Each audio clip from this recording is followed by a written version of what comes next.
Why does this music sound like it's a freaking Western music? It does? Not to me. For the way the certain instruments, it sounds kind of Oh, there's some similar like it belongs in a Western.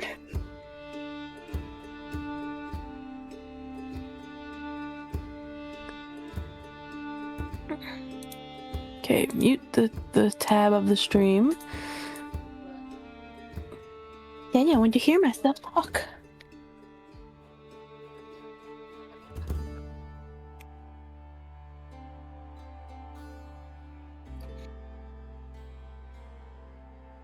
Oh, that's right. That's still running Windows 10. I'm like, why can't I do that Windows split thing? Wrong OS. But you can, though, in 10. Not the way I was trying to do it, because I have my screen vertical. I was trying to split it a little differently. Oh. I have returned. Welcome back. Oh, why did I do that? That was weird. I don't know about you guys, but I'm excited. I've been looking forward to this for a while. Yee. About 2 months? Yeah, about 2 months.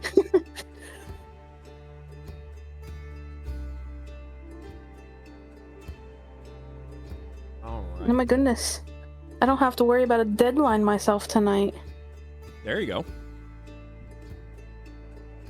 I do have a hard cutoff, but we usually don't reach that point in time anyway. Yeah, your hard cutoff's easier to work with. Shadow, what's your hard cutoff?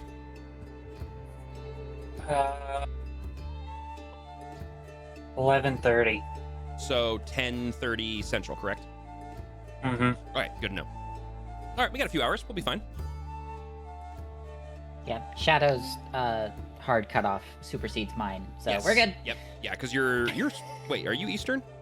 I'm Central. That's what I thought. Me and Shadow have the same time zone, I believe. Correct. Yep. And I know the 'Cause we always have the same cutoff. because he's just a couple hours north of me. So. Missouri boys. All right. That's right, Monholz EST. Okay. Melon's back from bio. I know Shadow is here. Fox is here. Give me 1 minute. Okay, good. We'll keep waiting. All good. Un momento. Oh, you just gotta give me a second to turn my air conditioner on. Yeah, you're fine. Go for it. Do what you I'll got a be minute. here, but headphones off. You're good. Actually, you know what? I'm gonna run to the bathroom as well since everyone's doing that. Ah, right. I forgot that was one of the spells I put on my shortlist.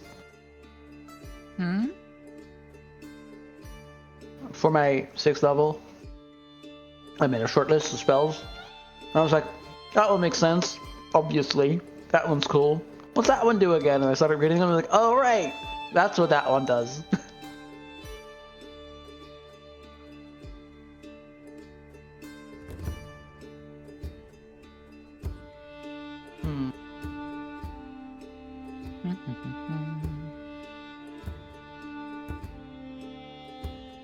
Okay, I'm back. Welcome back.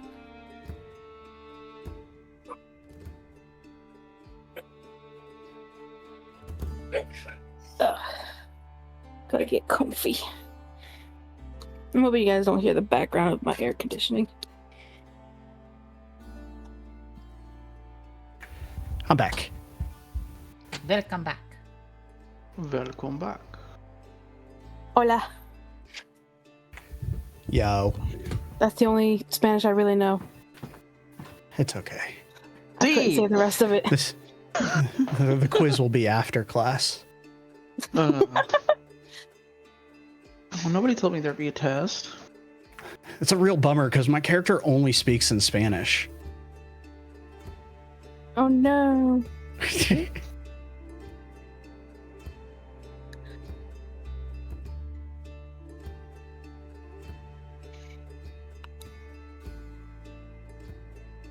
Hmm. Oh. Did Fantasy Plus stutter for anyone else, or is that just me? What's wrong? The music did a stutter. That's fine. It's still there. I wasn't paying attention fully to the music. It could have stuttered? Volume. I mean, I could turn it up if I wanted, but I don't. Audio sensitivity. Yay! What that with the people talking all at once.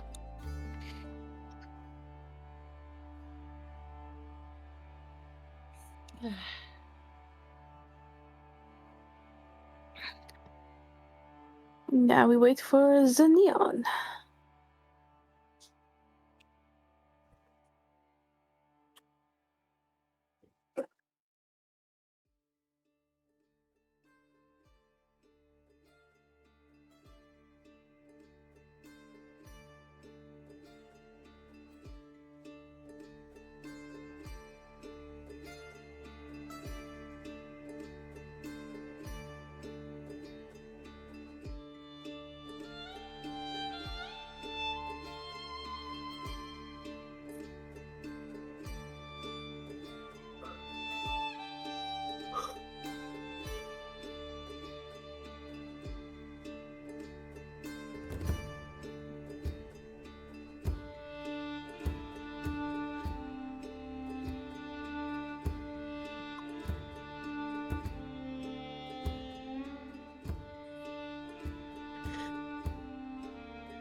Oklahoma. All right. Sorry about that. I have returned. Welcome back. All right. Welcome. Everybody good? Think so. Yeah. Melon might have a slight itch in her eye. It's fine. Don't worry about it. Huh? It's fine. It's fine. I send a Men in Black GIF Oh. thing of the thingy because Gotcha. The neuralizer. Oh, yeah, I funny. had a question and I need them to not remember I the gotcha. thing. Yeah, it's fine. I don't even remember what you were talking about. It's Wait, fine. who's on? Oh, Tyrup and Fox are on a different map. I was like trying to figure out what happened. Okay, cool. All right. Oh, were we not supposed to be on? No, you're fine. You're fine. I was just confused. I was trying to figure out how you were there, but it's fine. I mean, technically, we should be in Cassivus's den still. I can Oh, put us there. I'll put. Actually, you know what? That's a really good point. Yes, I'll put you guys. It should actually. Yes, I was actually able to rebuild it and get it working correctly because I had to update things. Yay! It actually is a little bit better now. Dun dun dun. Okay. Obviously, some of the background stuff you may see, but that's fine. All right.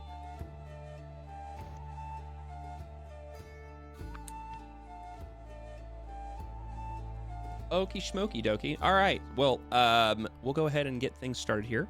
So, it's been a while, obviously. So we're going to do a hefty little recap here, as well as kind of cluing in Rigsy.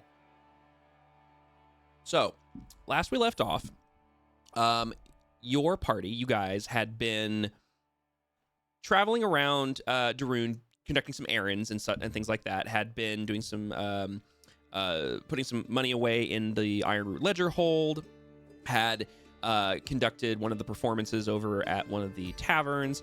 But along with that, there had been a series of conversations that had taken place between several members of the party just to kind of get to know each other a little bit better and to try to forge some more bonds between some of the newer members of the party. After these conversations had taken place, everybody met back up at the Lucky Tankard in the Riverside district of the city of Darun, and had kind of had a roundabout or kind of a roundtable session of figuring out what the next steps were, figuring out what sort of questions needed to be asked, and figuring out who needed to be talked to. All of you guys had been trying to figure out the connections between a gentleman by the name of Dr. Tobias Arkwright, one of the sitting city council members for the city of Darun, connections between him and several activities and actions that have been happening around the city. An unknown benefactor, or I shouldn't say benefactor, but client of Cassivus had contacted him and by extension had hired you guys to look into the criminal activities around the city and these possible connections between these activities and Dr. Arkwright. You guys had traveled across the river previously, investigated his home, had a couple things happen there, including the disappearance of his wife from the home while you were there, and then returned back across the river to the proper city of Darun, And in that time frame, some things were discussed and curiosities were had, and it was determined the best course of action next was to talk to Cassivus. Before this happened, Daxori, along with the help of Tippy and Grigor, decided to go searching for some personal information at the local city, at the the nearby city guard like stockade or stronghold. Lying their way in masterfully and gaslighting more people into the existence of this potential monarch that doesn't actually exist, the three of you were able to track down some information that Daxori kept hidden, that the rest of the party is unfamiliar with at this point. Returned back to the Tankard, conversations were had. It was determined, let's go talk to Cassivus to seek clarity on a number of things. You guys all moseyed your way back across town and arrived at the hallway, or the alleyway, excuse me, leading to the hidden doorway that leads to Cassivus's den. The alleyway was more or less untouched. However, where the doorway should have been obscured by an illusory wall, the illusion was gone. The wooden door that's behind the illusion was completely splintered and on the ground and open. Obviously, the doorway was open. And the second door leading into his den was also the same status. You guys came into the three spherical roomed den, and it was completely in disarray. Books everywhere, furniture overturned, blood splatters on some of the floor areas, and no one to be seen. After a little bit of investigation, several of you found Spitwick, Cassivus's gnome companion, half under a table and covered in some books, extremely bloodied and not looking good. After a couple of healing spells were administered, Spitwick came to and tried to point out potential danger. And at that point, you guys were ambushed by three large amphibian-like creatures, 2 blue and 1 green. During the combat, one of the green ones actually seemed to transform of some kind, almost like blubbering and falling apart from his larger green self to a smaller, slender black self. And after the fight didn't seem to be going his way, seemingly just disappeared from the room. During the course of this fight, Hellrhea was badly injured and knocked unconscious in one of the rooms, but was seen to very quickly by, I believe, Kyria. And Tippy, your squirrel wizard companion, was thrown into another room and was not seen during the rest of the fight. And where we pick up is after the fight, Cassivus has come into the room mid-fight to help you. He emerged from the secret doorway that leads to the catacombs beyond his fireplace. And the 3 large amphibian creatures, 2 are dead, and one, the black one, has vanished.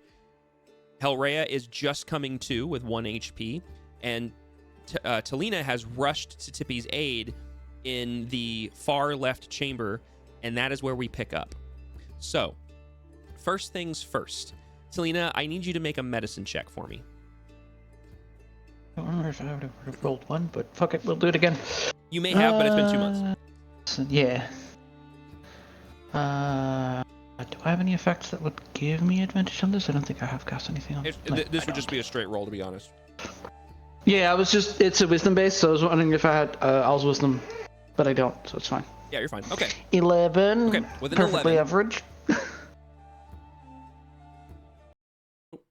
Oh, way to go, Fantasy Plus. All right. With an 11, you look over Tippy, and you immediately notice she's not breathing.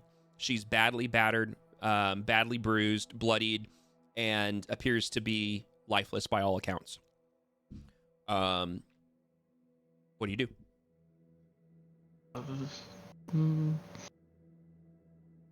The second level healing word. Don't you dare die on me. Okay, so you cast I Healing forgot Word. the target, but that's fine. Okay, so you cast Healing Word, and as you cast the spell, you are familiar with casting healing spells on creatures that can use your aid, and you can feel them grab them. You can feel the life re-enter these creatures, and you notice that this spell does seem to. You watch it physically go towards her. You watch the effect go towards her. You do not feel it make connection. You do not feel any signs of life return to her at this point.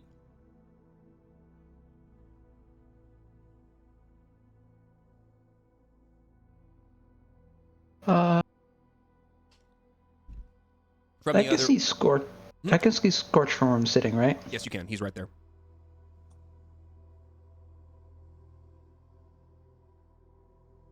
I'll go kind of loud whisper, like stage whisper almost, towards Scorch to go get the others. All right. Does I'll leave that up to Shadow. Does Scorch respond to that? Yeah, Scorch does indeed respond to it. Okay. And he kind of like looks in the direction of everyone else, notices that just about everyone else is kind of laying on the ground as well. Sorry. Oh, no, there he is. Sorry. Go ahead. And then, like, confused, heads over to Grigor as he's the closest one.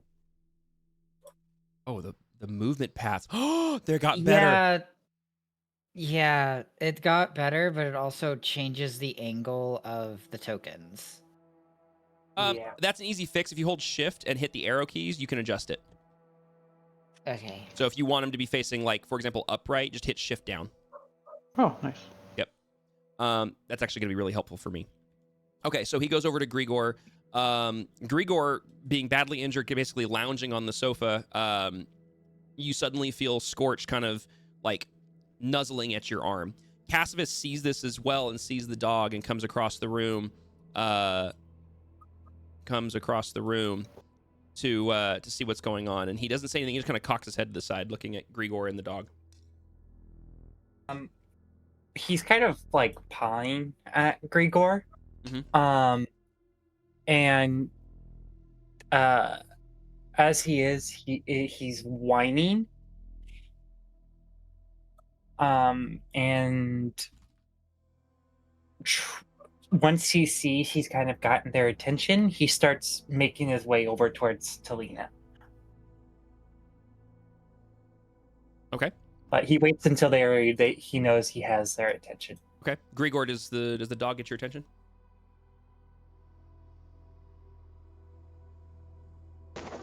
Yeah. Okay.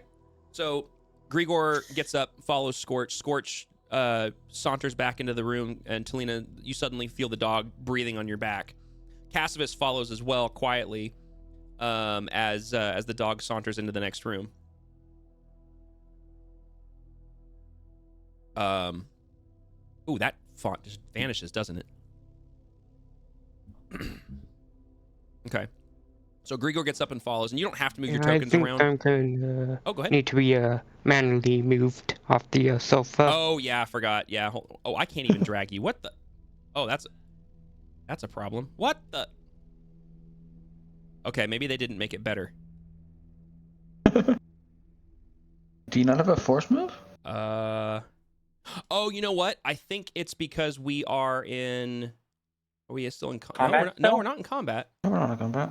Let me fiddle with this. Okay, so Grigor, you go over there. Ignore your tokens. I'll deal with this for a minute. Does anybody else follow, noticing the kind of scurried movement heading into the other room? No, because Dax is still on the ground. I don't want to say writhing in pain, but barely conscious.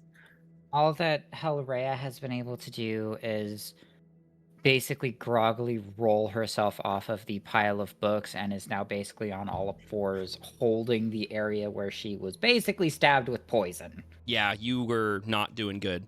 In fact, if I recall correctly, Kyria basically saved your life with a restoration spell.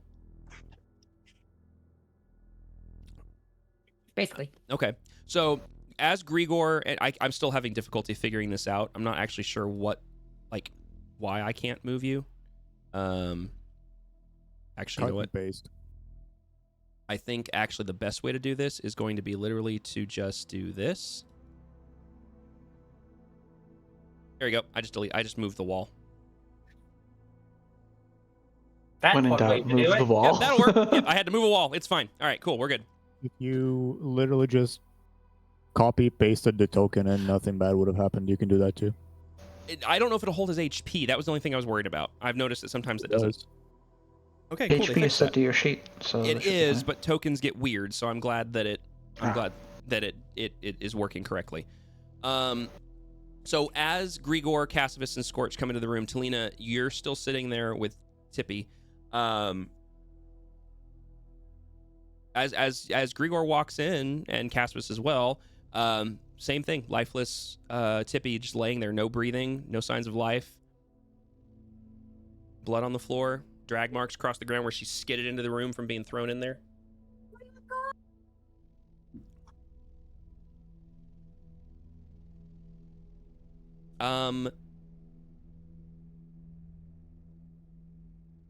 Let's do this.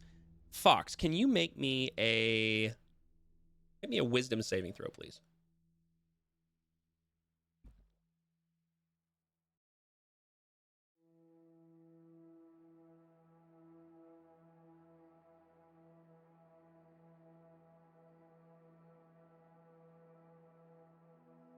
Okay. With a 7, as your lifeless body lays in this room, your conscience has left you at this point.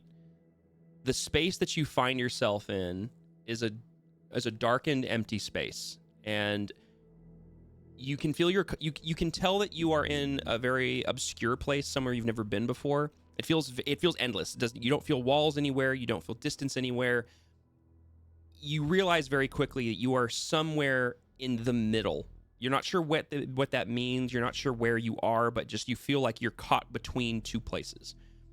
You feel this compulsion that if you go one direction in this endless black space, you'll get one place, and if you go the other, you'll go to somewhere else, but you can't tell where that is. And you feel like you need to move, but you can't. Your feet feel cemented to the black space beneath you that you can barely see, and your little squirrel body just feels tiny in this endless space. As you are in this space, suddenly you hear what sounds like whispers in this space that just start to swirl around you and impede on your mind over and over and over again. And it just starts to build, and it starts to build, and then they fade for a moment, and then they'll build again. And this happens over and over and over again.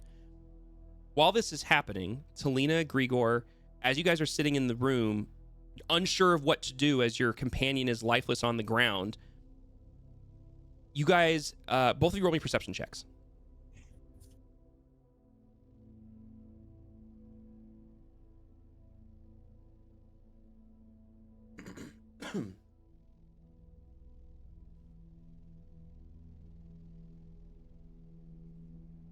Okay. Grigor, you're the first to notice this. Those are really high perception rolls, by the way. You guys are the first to notice this. Grigor, as you're standing there noticing what's happening and trying to rack your brain as to the next steps, you hear this, what starts as almost a vibrating noise. Like, you know the sound that those little magnetic rocks make when they click together? It's that sound. It starts where it sounds like magnetic rocks that are just vibrating against each other over and over and over and over again, repeatedly. And what then builds into this,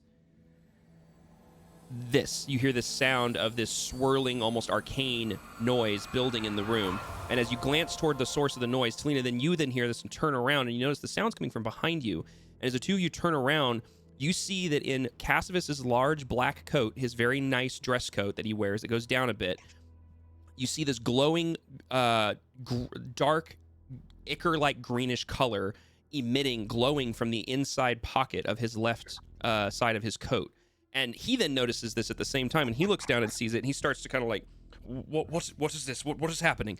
And the sound happens again, and as it builds once more, he kind of like starts to take a half step back, and all of a sudden, this light explodes from inside of his coat, and he kind of rocks back for a second, and something from his coat rockets out, zips across the room, and snaps into Tippy's hand. Whoosh, super fast, out of nowhere. And as you glance over to what it is, she is now holding whatever this object is glowing this greenish, whitish, sickly colored green in her hand.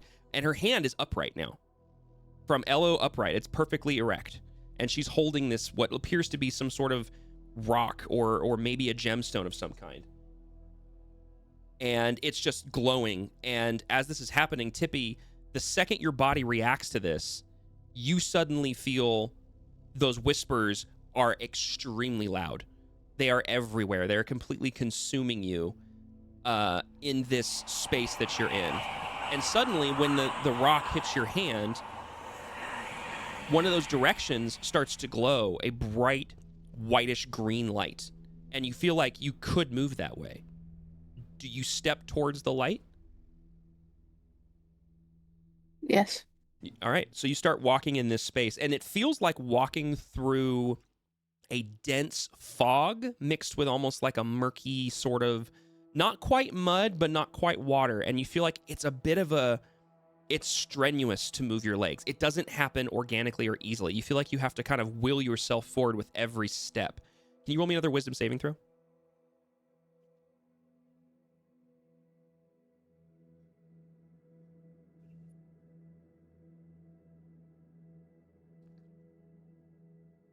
Okay. Julia begins making over her way after the flashbang went off. Yeah, you guys would have all heard those sounds echo through the chamber, and you would have seen this greenish flashbang light glow. All of you would have seen it come from this other side of the room. Every one of you would have absolutely seen it, because this space is not very well lit. Tippy, you for a moment, you feel like something is pulling you down and back. You feel like for a moment you're struggling to take steps forward. And you feel like something is pulling you away from the green light. But the green light is getting brighter, and it feels like it's somehow gotten closer, but it's still so far away. Do you still move towards the light? Yes. I'm going to keep going. Okay. So you move a couple more feet. It's like trudging through. Now it feels like trudging through like a swamp or a bog, where it's like that mixture of murky and miry sludge and water, but you feel like you can do it. You can move a little bit further and a little bit further. Go ahead and make me one more wisdom saving throw.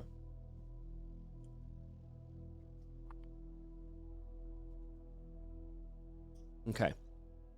Finally, you struggle for a moment, but you will yourself past it, knowing you are headed towards this light. And as you reach out your little tiny squirrel hand for this light, suddenly you are overtaken with the light. It's like almost rush towards you and wash over you and completely consume your vision. You sort of, like they were talking about flashbangs, you kind of blink and put your hands to cover your eyes. And as you do, Talina, Grigor, and Cassivus and Scorch watch as you pull your hands in the room and cover your eyes. And suddenly you are now back to consciousness with 1 hit point.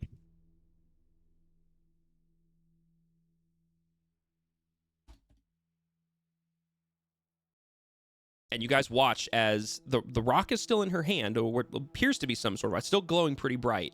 But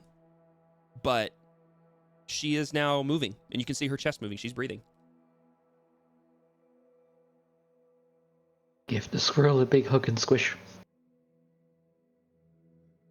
Suddenly you are squished by Talina. And I'll say that the rest of you guys would be arriving in the room at the time that Talina is rubbing her eyes. I'm gonna just point out, Rhea's probably not doing too hot for mobility's sake. Okay, which it's your call. Would you say that she would have stayed in the other room? So, Rhea is kind of more like, in her own mind, staying in the other room and just clutching onto her wound. Probably now sitting back against the countertop where they found Spitwick. So she's literally just sitting, staring across as far as she can see this way. Okay. Yeah, you can see, I mean, it's not super far, so you can see the group huddled around one of the hallways, but you can't see what they're looking at. They're looking around a corner, and the light is what grabbed your attention, and now everyone's kind of staring in that direction, but you're unsure of what they're staring at. Mm-hmm. But Rhea's not in any shape to move, so she is going That's to be fair. leaning against that countertop. Yeah, that and hutch that's clutching right there. at her wound. Yeah, as you're clutching at your wound, you glance over to your left and you see the large, dead amphibian-like creature slumped over against the wall. Smells terrible, covered in wounds, bleeding this blackish, greenish, ichor-like blood in multiple spots, and doesn't smell very good in that room. Can I get another perception check, this time from Everybody in that room plus Kyria, because you're now standing there. All Daxor, did you join the group as well? Would you have walked over, or would you stay where you were at? Oh no! Since Dax was brought back from death twice, she's not moving. So- She is currently. I don't want to say she's halfway in the fetal position Mm-hmm. with the arm of the dead creature right next to her, Yeah, you're basically slumped up weighing against the on body. top of her. Yeah. Okay. Fair enough. So you watch. You again. It's kind of the same thing as Kyria. You see this happening in the distance, but don't know what they're looking at. Yeah, no, she's not moving. She was brought back from death twice. Yeah. Okay. Not to mention, Rhea's also recovering from a poison thing. Yeah. So yeah, she's got a double whammy. Okay. So, Talina, Grigor, did Kyria roll a perception check as well? Did I miss that? It's asking me if I should use guidance. Where the fuck did I get guidance from? You probably have it. You can probably cast it yourself. Oh. It's asking if you want to apply it because you have it as a spell you can cast, I assume. Can but it you can't cast work. guidance on yourself? Yeah, you can. I know Yeah. you can in BG3, but It's situational. In this particular instance, you could give yourself guidance, but I would say for the purposes of this check, I don't know what I'm checking for, Yeah. so no. I'd say the purposes of this check, no, you can't use guidance, but technically go. you can cast on yourself. Rules is written. oh yeah. Okay. Huh. Oh my goodness, dirty 20. Okay. All right. Talina, you are so excited and relieved that Tippy's come back from whatever just happened. And so you grab her and squeeze her tight. You're so consumed with emotion at this point that all you're concerned with is that she's back. She's alive. Grigor, you can't quite see from this angle, but you can see that Tippy's back, and a sigh of relief washes over you. Casvis, you hear his breath kind of caught in his chest, and he lets out a sigh as well. Kyria, what you notice, being a skilled cleric, something's off with Tippy. She's alive by all accounts, by all visual appearances. She's breathing, but something about her seems very, very off and not normal. Tippy, as you feel yourself come back, Kyria, you guys' eyes lock for a brief moment. And at the same moment, Kyria, you recognize something is missing from Tippy. Tippy, you feel yourself and you recognize something's missing, something's off. And at the same moment, your eyes lock. You look down at the rock in your hand, and it's now, the glow on it has faded quite a bit. And what you see in your hand is no longer green. It's actually like an ashy gray, and it's streaked with these sort of jagged like veins cutting through it in various directions. And it has a lot of appearances to an uncut gemstone, but it's not translucent. It's completely opaque. And these sort of veins that run through it are kind of like an off-white, almost like a bone-like color that run through it. And the glow is faded, and it's about the size of, for you, it's pretty big. For everybody else, it's about the size of like a, I'm trying to think of an example here. It's like a corn on the cob, that kind of piece, like, a couple inches, like about 5 inches long, and it's probably about 3 inches around, and then it comes to a sharpened point on both sides, and you're holding it in your hand, and you have no memory of this item. You've never seen it before. But you're holding it, and as you're holding it, you realize you're cold. And this space is typically pretty warm. Roll me, Fox, go ahead and roll me a, let's have you roll roll me an intelligence check. Just it'll be your D20 plus 4.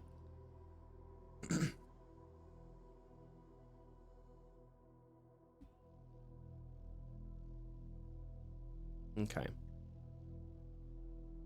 You're not sure what's off or what's wrong, but something feels off. You're alive, you're here, but something's off. And with that, everyone else is kind of looking at you. Talina, you recognize that she's staring down at this rock in her hand. And Grigor, Kyria, you see the same thing. Castivus looks very confused. What do you guys do? Do I have any understanding of what the rock might be? What the rock might be? Yeah. You can roll me. Chip is looking at it. It was glowing. Yeah. Roll me. You can either roll me an Arcana check or a History check. I don't know if that's the same modifier, but Arcana or History. Okay. Once I find where my skills are again. Oh, they're both intelligence based, but I don't know if you've got proficiency in one or the other. I do have proficiency in history, so Okay, roll me that.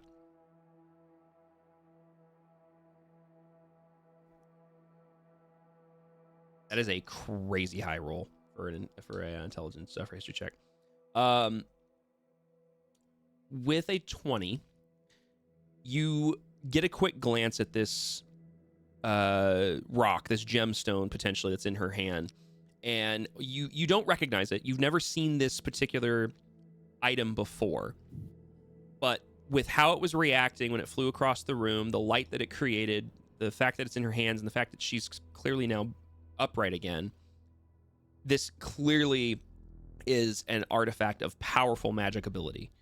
And while you've never seen it before, this is clearly something that is highly unique. You're not familiar with any known objects that are known to do this the way this just that could create what just happened. Basically, this is something very unheard of.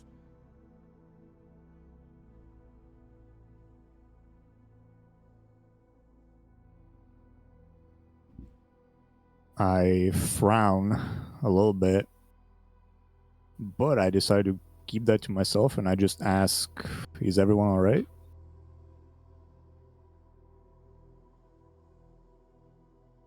Think so.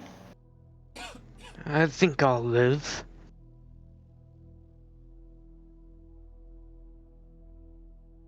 So, Lena, now that you've got a moment, you're kind of seeing what's going on. Can you roll me one more? This time it's gonna be an investigation roll. Investigation. Yeah. That one. Sorry, I had food in my mouth. I was gonna tell you an advantage. That's my apologies. Go ahead and roll one more time. I literally just took a bite at the worst time. That was 100% on me. What was it? Investigation. Yes, yeah.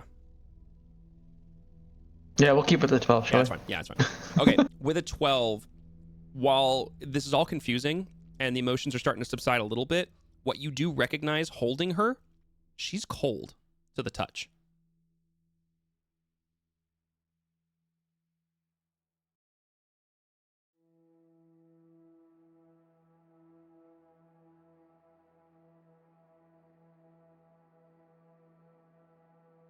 Forget, does she wear armor or Nope. clothing? She is a squirrel.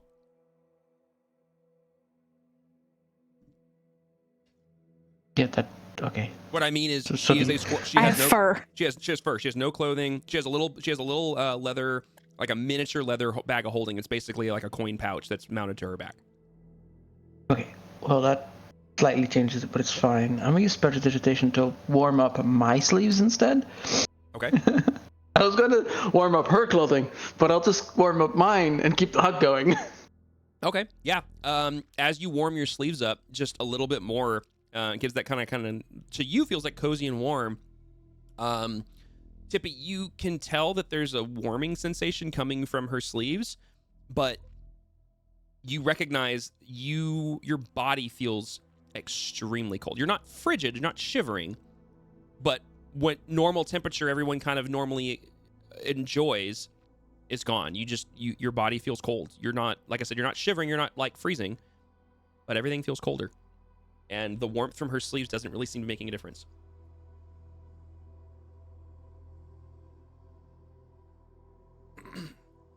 Why are you so cold?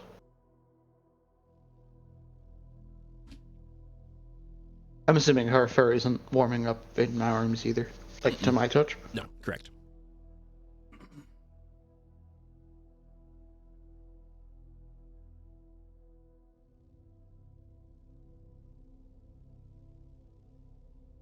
Tippy?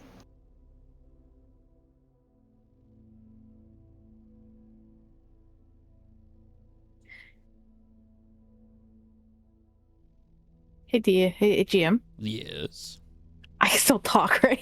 Yeah, of course you can. Yeah, you can talk. By all intents and purposes, you're up and at him. It's just something's my off. thought process is, I'm like, wait a minute, am I this? No. Can I talk? Yes, you can talk. Am I a zombie? No, you're not a No, you zombie. You're can't. not a zombie. You can't be hit talk for at it. all. She wakes up and she turns into the creature from Monty Python and kills all of you. Rip. Listen, I never know. It could be a zombie from the Disney movies. No. I can talk and Yeah. dance. You do not suddenly have a hungering for brains. You're cold, and I will say, you while injured, you don't feel like you're exhausted. You don't feel like you are out of breath. You don't feel like you're on your last leg or anything like that. You just sort of feel neutral on everything, except a little bit colder than you should be.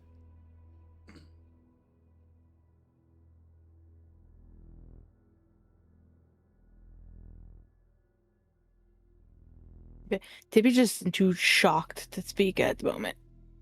Okay. As this silence starts to linger in the space, Cassivus takes a few steps forward and looks down at you and looks at the the rock gem in your hand, and has a raised eyebrow and glances kind of between all of you. Well, that was odd. And he kind of like reaches out and says, do you mind if I take that back? No offense. And he like gently like reaches out like with an open hand to see if you'll hand him the gemstone.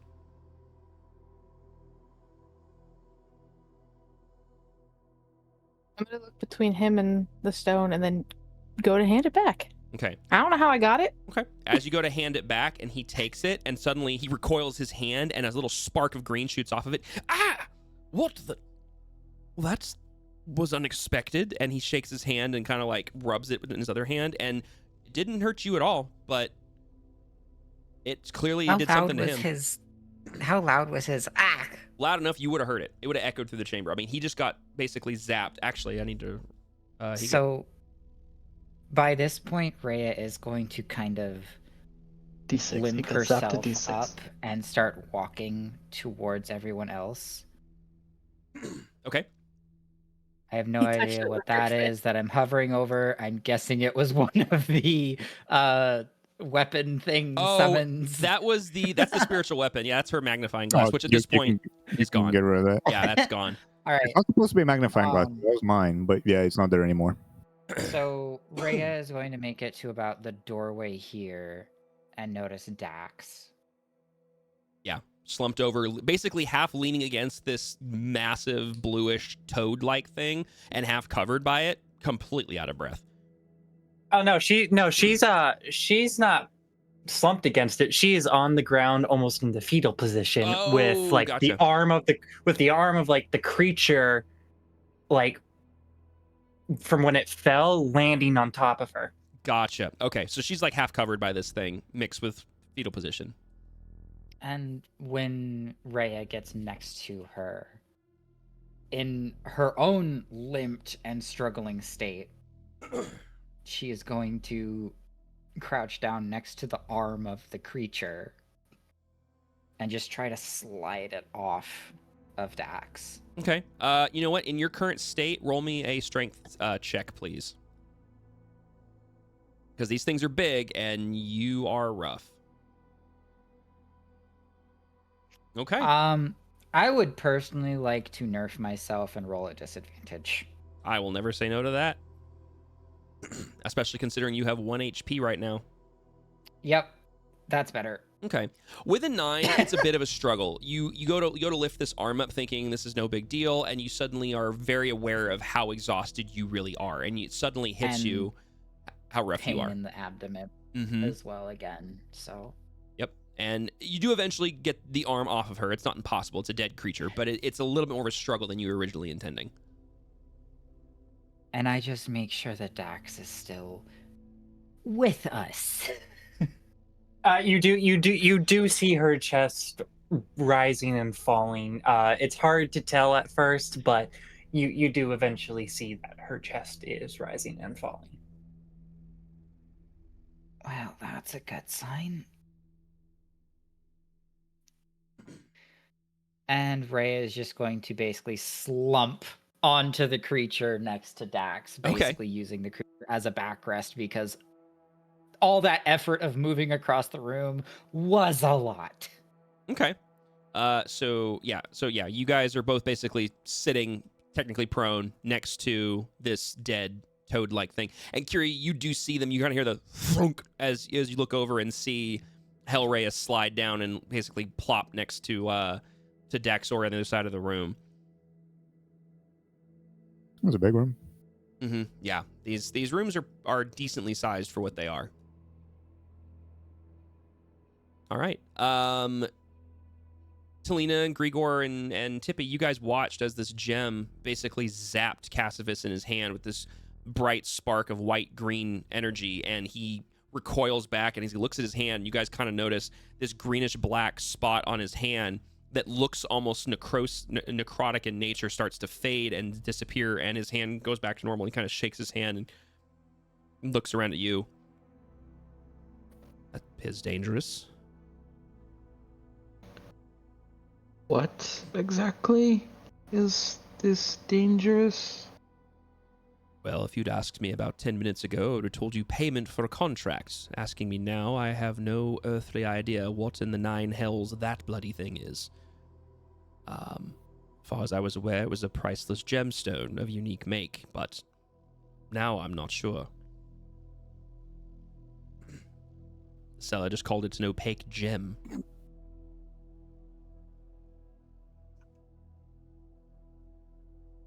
Hmm. Can I try dropping it? Sure, go ahead. Just, Can I just drop it? okay, so you just drop it, and yeah, bloop, drops on the ground. Do I feel any different? The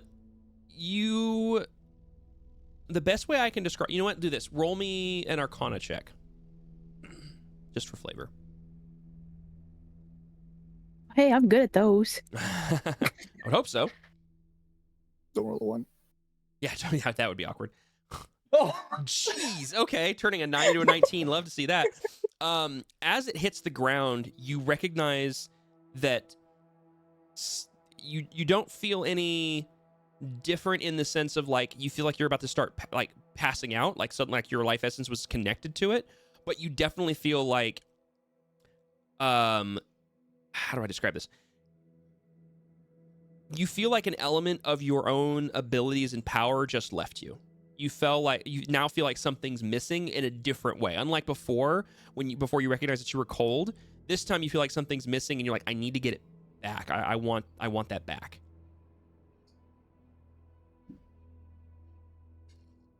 Okay, I'm gonna pick it right back up with that feeling. And as you do, that sensation goes away and you feel whole, basically, is the best way. Minus the sensation that you're cold and you realize something's still off about you and you're not sure exactly what it is, but you now feel you're a little bit more complete. Was Cass wearing a glove when he tried to touch the gem? No, he doesn't wear gloves typically. Okay, I'm gonna grab like a part of cloth that I either extend my sleeves or something that I'm not directly touching the gem, and I'm just gonna hold my hand out towards Tippy.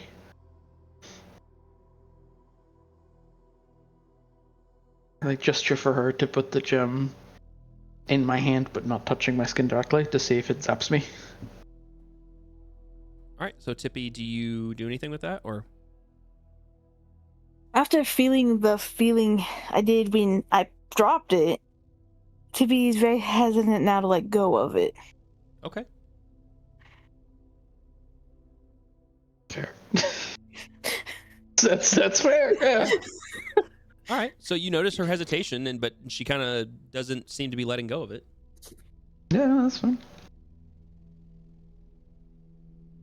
How are you feeling? I don't know. And as you talk, you realize your mouth feels kind of dry and parched a bit, and you kind of have to a couple of times, and you don't really feel the saliva coming back, but after a couple of moments, you just kind of, your body becomes normalized to it, but you recognize your mouth feels dry.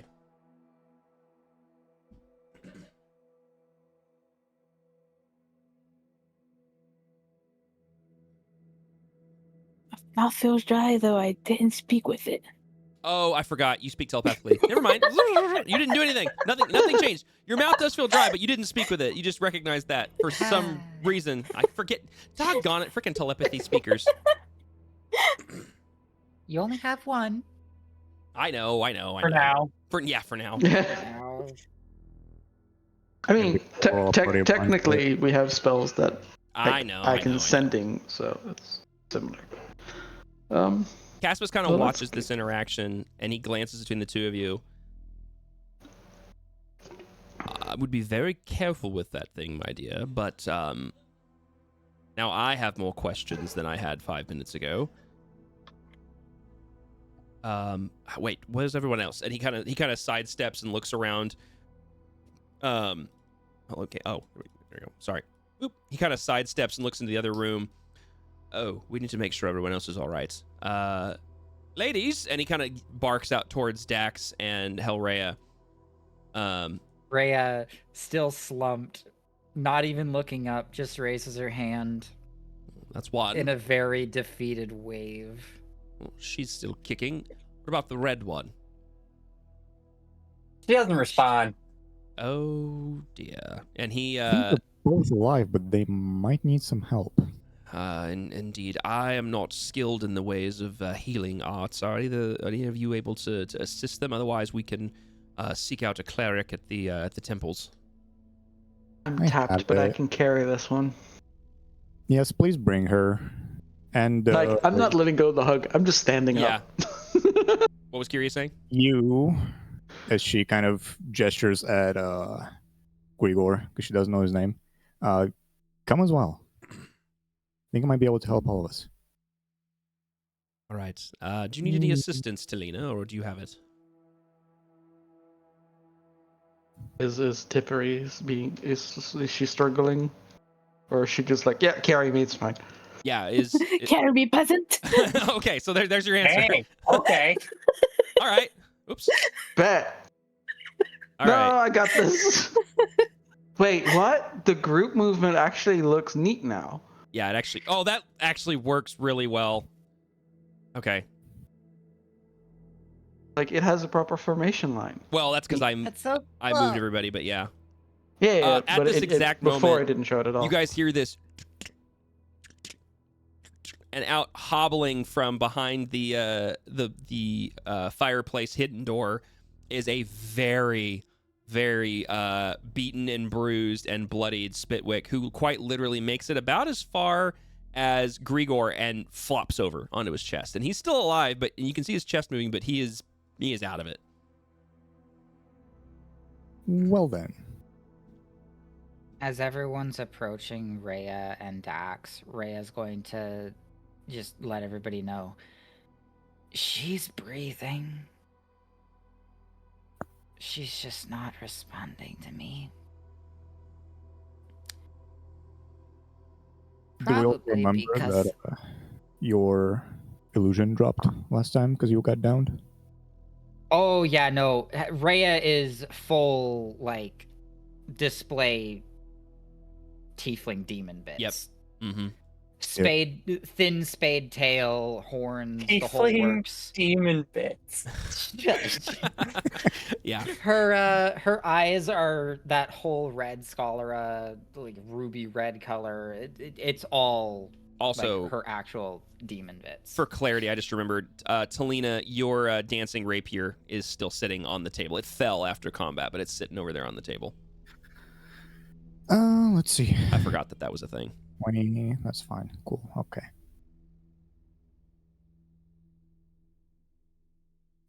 I'm doing a thing.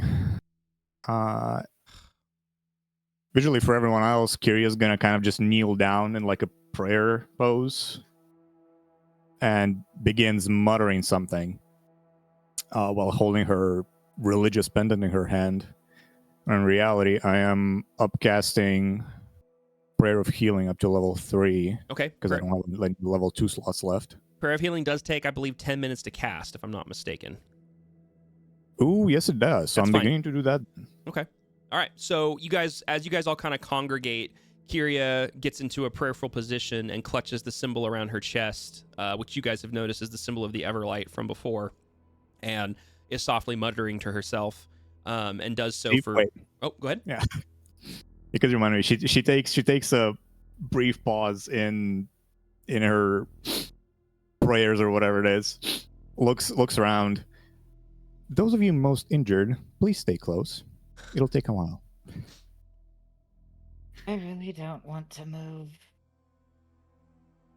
If you all don't mind, Caspis says to you, I'm going to take a quick look around, make sure nothing else was disturbed beyond what I can see. But I'll make sure that I don't stray too far, Miss Curia. And he does so, and he starts to kind of just, I'm not going to move his token, but he kind of wanders around the room and kind of turns over books and checks under sofas and things, and you kind of see him sigh a couple of times and continues to just sort of wander around the room. What's the range on Prayer of Healing? Is it 60 or is it 30? It's 30 feet. 30 feet, okay. But I also believe he's not covered by it because it's a limit of 5. Oh, it's only 5. Okay, good. You're not covering him then. Perfect. Good. Unless that's also increased with the upcast, but I don't think so. I think it's just a when you dice. upcast it, it increases the targets, but let's double check it. Usually it does. Yeah, let's double check it. It's fine. Prayer of Healing, yeah? Yeah, here it is. Wait. If you okay. upcast it, the healing increases No, 1d8 for it's each just spell. more. Oh, it just increases. Yeah, so no, you're limited to the 5. So Oh, never mind. okay. Yeah. Cool. Up Okay. to 6, by the way. Oh, sorry, 6. Yep. Okay. So Just- Cassivus basically wanders off and Wait, starts. maybe it's up to 5. Is it? I Yeah. thought it was more than that. Hold on. Is it a Uh, legacy Up to- versus a... up to Yeah. 5 creatures. Oh, 5. do I not have the legacy one? 5 feet also 6. Up to 5 creatures of your choice will remain within range. Spell This- description in the table. Yeah, I guess we have the freaking conversion to blame for that because Yeah, that's fine. I'll swap it out for you real quick. Hang on, I got you. yeah. The wonders I- of stupid 2024 rules. Yeah, I had to tell. Stupid, they're just Mike, different. Like when you pick spells, pick fucking SRD 5.1 or SRD 5.2 because anything else will break and just not work. Yeah, legacy typically works, but I'm curious why. Huh? I'm not even seeing a legacy version of this one. Hang on, I'll see if I can find it. Oh wait, well, there's only 2 in there. All right. Maybe that's what's on there. All right. Well, anyways, we'll fix that here in a second. Because it does the same. No, I see an SRD 5.1. Oh, you do? Okay. Go ahead and drag It's not that into gonna your work sheet, and Yeah, you I can got get rid of your other I one. got the one. This is why Um, this is literally why I have so many compendiums, is because I have to I'll have to do- overwrite I'll stuff. have to go through the rest of my list. Yeah. Do you know how to search all of them easily? I think you just search. If you go into Yeah. your browser, Yeah. Yeah, if you at the go top to left, you can D&D click Legacy, and Legacy then items to sort spells, by open that. the spell list, you can just search. Yeah. Oh, you know what? That's amazing. I'm gonna have to do that for the rest of my spells later. Okay, anyway, so up to 6 creatures then. Who to me visually looks more injured, Talina or Cassius? Me. Oh, her by far. Cassivus is actually Cassivus is pretty hurt, but he's doing okay. And if you can only target 5, he just kind of wanders away and lets you deal with them. Like he's I can checking his inventory. target 6, but that's just the party plus Spitwick. Yeah, I would say out of everybody, everybody's gonna need more health than him. He's okay. Oh shit. No, never mind. It's fine. Oh yeah. Oh, by the way, Riggsy, to target people when you get to it, you hover over somebody and hit T. So whenever you're doing any sort of actions or anything, hover over them, hit T. You'll see a little blip appear above their head, meaning that you have them targeted. And you can target multiple creatures if you hold Shift and hit T. But that way you can actually target people for spells and stuff. Okay, there we go. Can I roll now, or are you gonna count out the 10 No. before? Because everybody's so injured and they're just kind of lingering, you can go ahead and do it now, and we'll say that 10 minutes has passed because it's. Okay. Let's Yeah. see. 1, And 2, we'll cover 3, some other things that 4, happen. Now, 6, in that 7, time frame, Tippy, while you're just kind of left to your devices here, what are you doing with this sort of realization of what's going on? Mostly just staring at the crystal, trying to figure out what the heck happened. Okay. 27. That was a hits. lot That of is- HP. Okay. Wait. Is that 27 plus the 5 from the Disciple of Life, or is it included? No, that was total. It's. Oh yeah, because it's plus 5. Yeah, because it was 8 plus 7 plus 1 plus 2 plus 9. So yeah, that was honestly like Tippy. Oh, because I'm a life Mhm. clearic, it adds a bunch of shit It to my adds a healing bunch spell. of yeah. Yeah. You are legitimately a healer. You literally just brought back Oh, I'm playing Mercy from Overwatch again. That's nuts. Yeah, like quite literally, as you guys are all kind of lingering in this moment of like, man, that was really rough. Tip, you're like, what is going on? What is this thing? Why do I feel this way? Why am I cold? All of a sudden, Kyria finishes her prayer, and this of magical radiant light just emanates from the talisman around her neck and through her fingers out around her, and just envelops the space around you. And every single one of you suddenly is overcome with this healing effect, and all of you take 27 points of healing. Tippy, you're back to full HP. Talina is back to full HP. Grigor's almost at full. Spitwick is almost at full. Spitwick suddenly feels like, oh, I feel good again. Oh my gosh, my head. And he stands up. Everybody else, you basically are doing good. Dax and Hellraya, you guys aren't at full, but you're a lot better than you were. Dax is mainly just drowsy at this point. Kind of like that hangover vibe. Yeah, where she's conscious and all of that, but she's like really out of it. Yeah. At this point, Caspus wanders back into the room and says, oh, looks like you're all back up at an atom. It didn't seem to take anything else. Spitwick, how are you, my friend? And Spitwick says, I'm good, boss. Oh, my head, that hurts.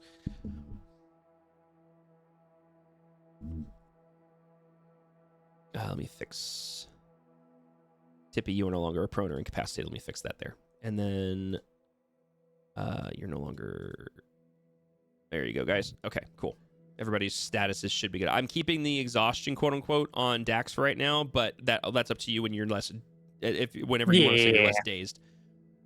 Oh, during those 10 minutes, I had picked up my blade, by the way. So you can remove it from the map. There you go. Cool. Okay. So everyone back at this point seems to be good.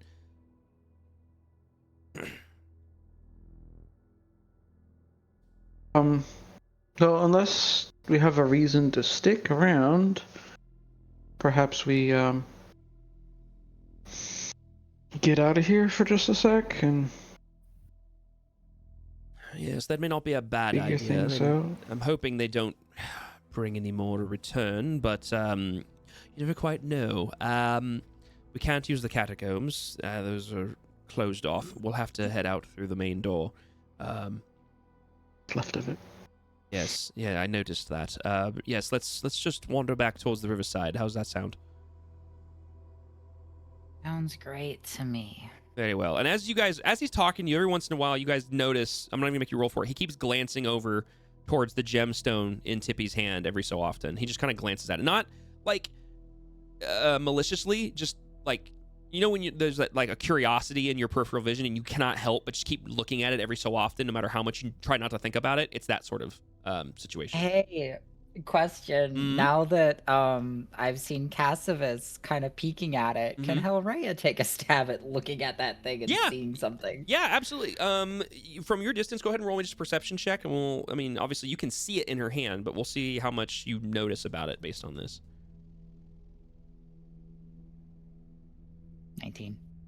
19. All right, with a 19... You come back in time to know that you're healed now? Oh, yeah. I saw that I was healed. Okay. I just didn't know much of anything else besides that. Perfect. With the 19, you see this opaque rock-like gemstone in Tippy's hand. Like I said before, it's sort of a pale ashy gray in color, completely opaque, but it has these streaks and veins of almost a bone-like color streaking and arcing through it in various ways, kind of breaking it up, but also kind of looks like it's sealing it together. And with a 19 from here, currently it's not doing anything, but you do notice that Tippy is subconsciously clutching it tightly, and Cassivus keeps glancing at it with like a curiosity mixed with like a I don't want to say like you know that look when somebody's looking at something, like they said, hey, can I borrow, like if somebody says, hey, can I borrow something, and somebody hands something of theirs to somebody else, and they instinctually and habitually just keep glancing at it, worried that it's going to get, like, an item of theirs is going to get stolen or damaged. They just keep glancing at it, even if they don't necessarily like mean to. It's that kind of look where he just keeps kind of glancing at it. Anything else that seems peculiar? Currently, besides... currently it's just a kind of an odd colored gem-like rock in her hand. It's not actively doing anything. But like I said, Tippy is clutching it rather tightly. You do notice with a 19 that even from this distance, she's gripping it kind of tightly, and that there seems to be some sort of actually, you know what? Actually, hold on. I want you to roll me. Yes, I want you to. What's your spellcasting modifier? It's a charisma, isn't it? Spellcasting modifier? Charisma. Okay, I want you to roll me a charisma check. So I want you to roll me a. Make sure I'm looking at this correctly. Yes, D20 plus 4. Just straight charisma check. Yep.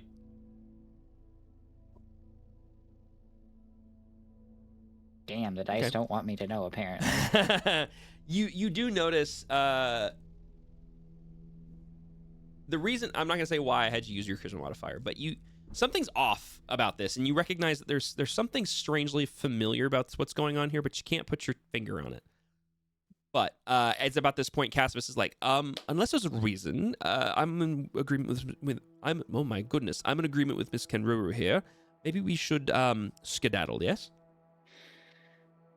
And get away from these smelly beasts. Yes, please. Yes, they smell atrocious. Hellraya actually stands up now and starts walking towards the full of the group. Okay. Caspis starts making his way towards the door as well. Was Dax the only one that's still sitting? Or was Rhea the one that was still sitting? Rhea was still sitting and then moved. I don't know how Dax was doing it, of anything. She was Dax was still passed out last I knew. The healing changed that. Yeah, no, healing changed that. She is very much begrudgingly standing up, and it takes her a minute because it's definitely not quick. So she's very much begrudgingly getting up. Okay. So after a couple of moments of Daxori struggling to get up, but finally getting her feet underneath her, Spitwick kind of mimicking the same sort of physical situation that Daxori is, where he's struggling, but he's upright and he's kind of wobbly and whatnot. Caspis at this point is kind of standing more or less in the threshold of the doorway and kind of like waiting for everybody before he decides to head out, but is clearly making strides for the exit, essentially. Before Rhea moves towards finishes moving towards the door,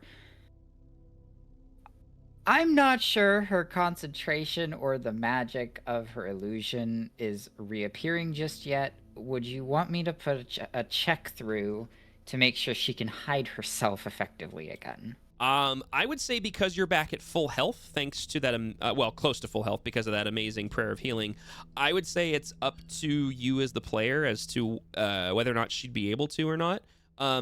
Mechanically, yes, it's up to you whether or not she would think about it, and it would even cross her mind, or if it would be something that she'd be like hyper-focused on. Seeing as she's not familiar with her tail flapping all around her, she's probably going to realize, oh crap, and actually fade those out of existence again. Okay. Wasn't the tail always there, though? It technically Not is. visible. She just forgets about it a lot. Understandable. It's a weird illusion. Yeah. And as you guys kind of see this, almost like this recognized shock appear on Hellraya's face for a moment, you see her grip her hands together, and the illusion returns, and the horns vanish, the tail vanishes, the eyes return to their pseudo normal state, and a very human human-esque Hellraya is standing in front of you.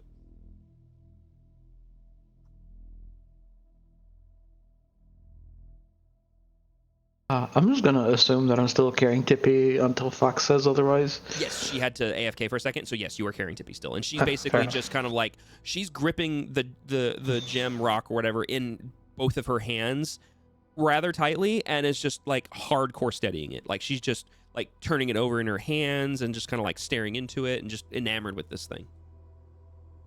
I just realized, Kyria didn't see that part of Hellraya just yet. in and now. now seeing the illusion recast, Rhea's gonna be glancing at Kyria as she's walking towards the door. Like, not saying anything, just like, you don't question it, please. Just don't question it. Thinking that to herself. Does Kyria have any sort of reaction to what she's just seen, or does she stay pretty calm about the whole thing? She doesn't have a reaction now. Okay. Fair deal. All right, with that, the group has kind of gotten themselves together and starts making their way towards the door. Caspis kind of waits by the door as each of you guys kind of file through the narrow doorway leading back into the alley. He kind of stands, both kind of like making sure everybody gets out safely, but also kind of scanning the room until finally the last person, which is probably going to be Spitwick, would be carrying up the rear, would exit. And as upon him exiting, Caspis just kind of glanced around the room. You guys would audibly hear him let out a sigh, and then he would turn and follow you guys through the stone hallway and then dumping out into the alley.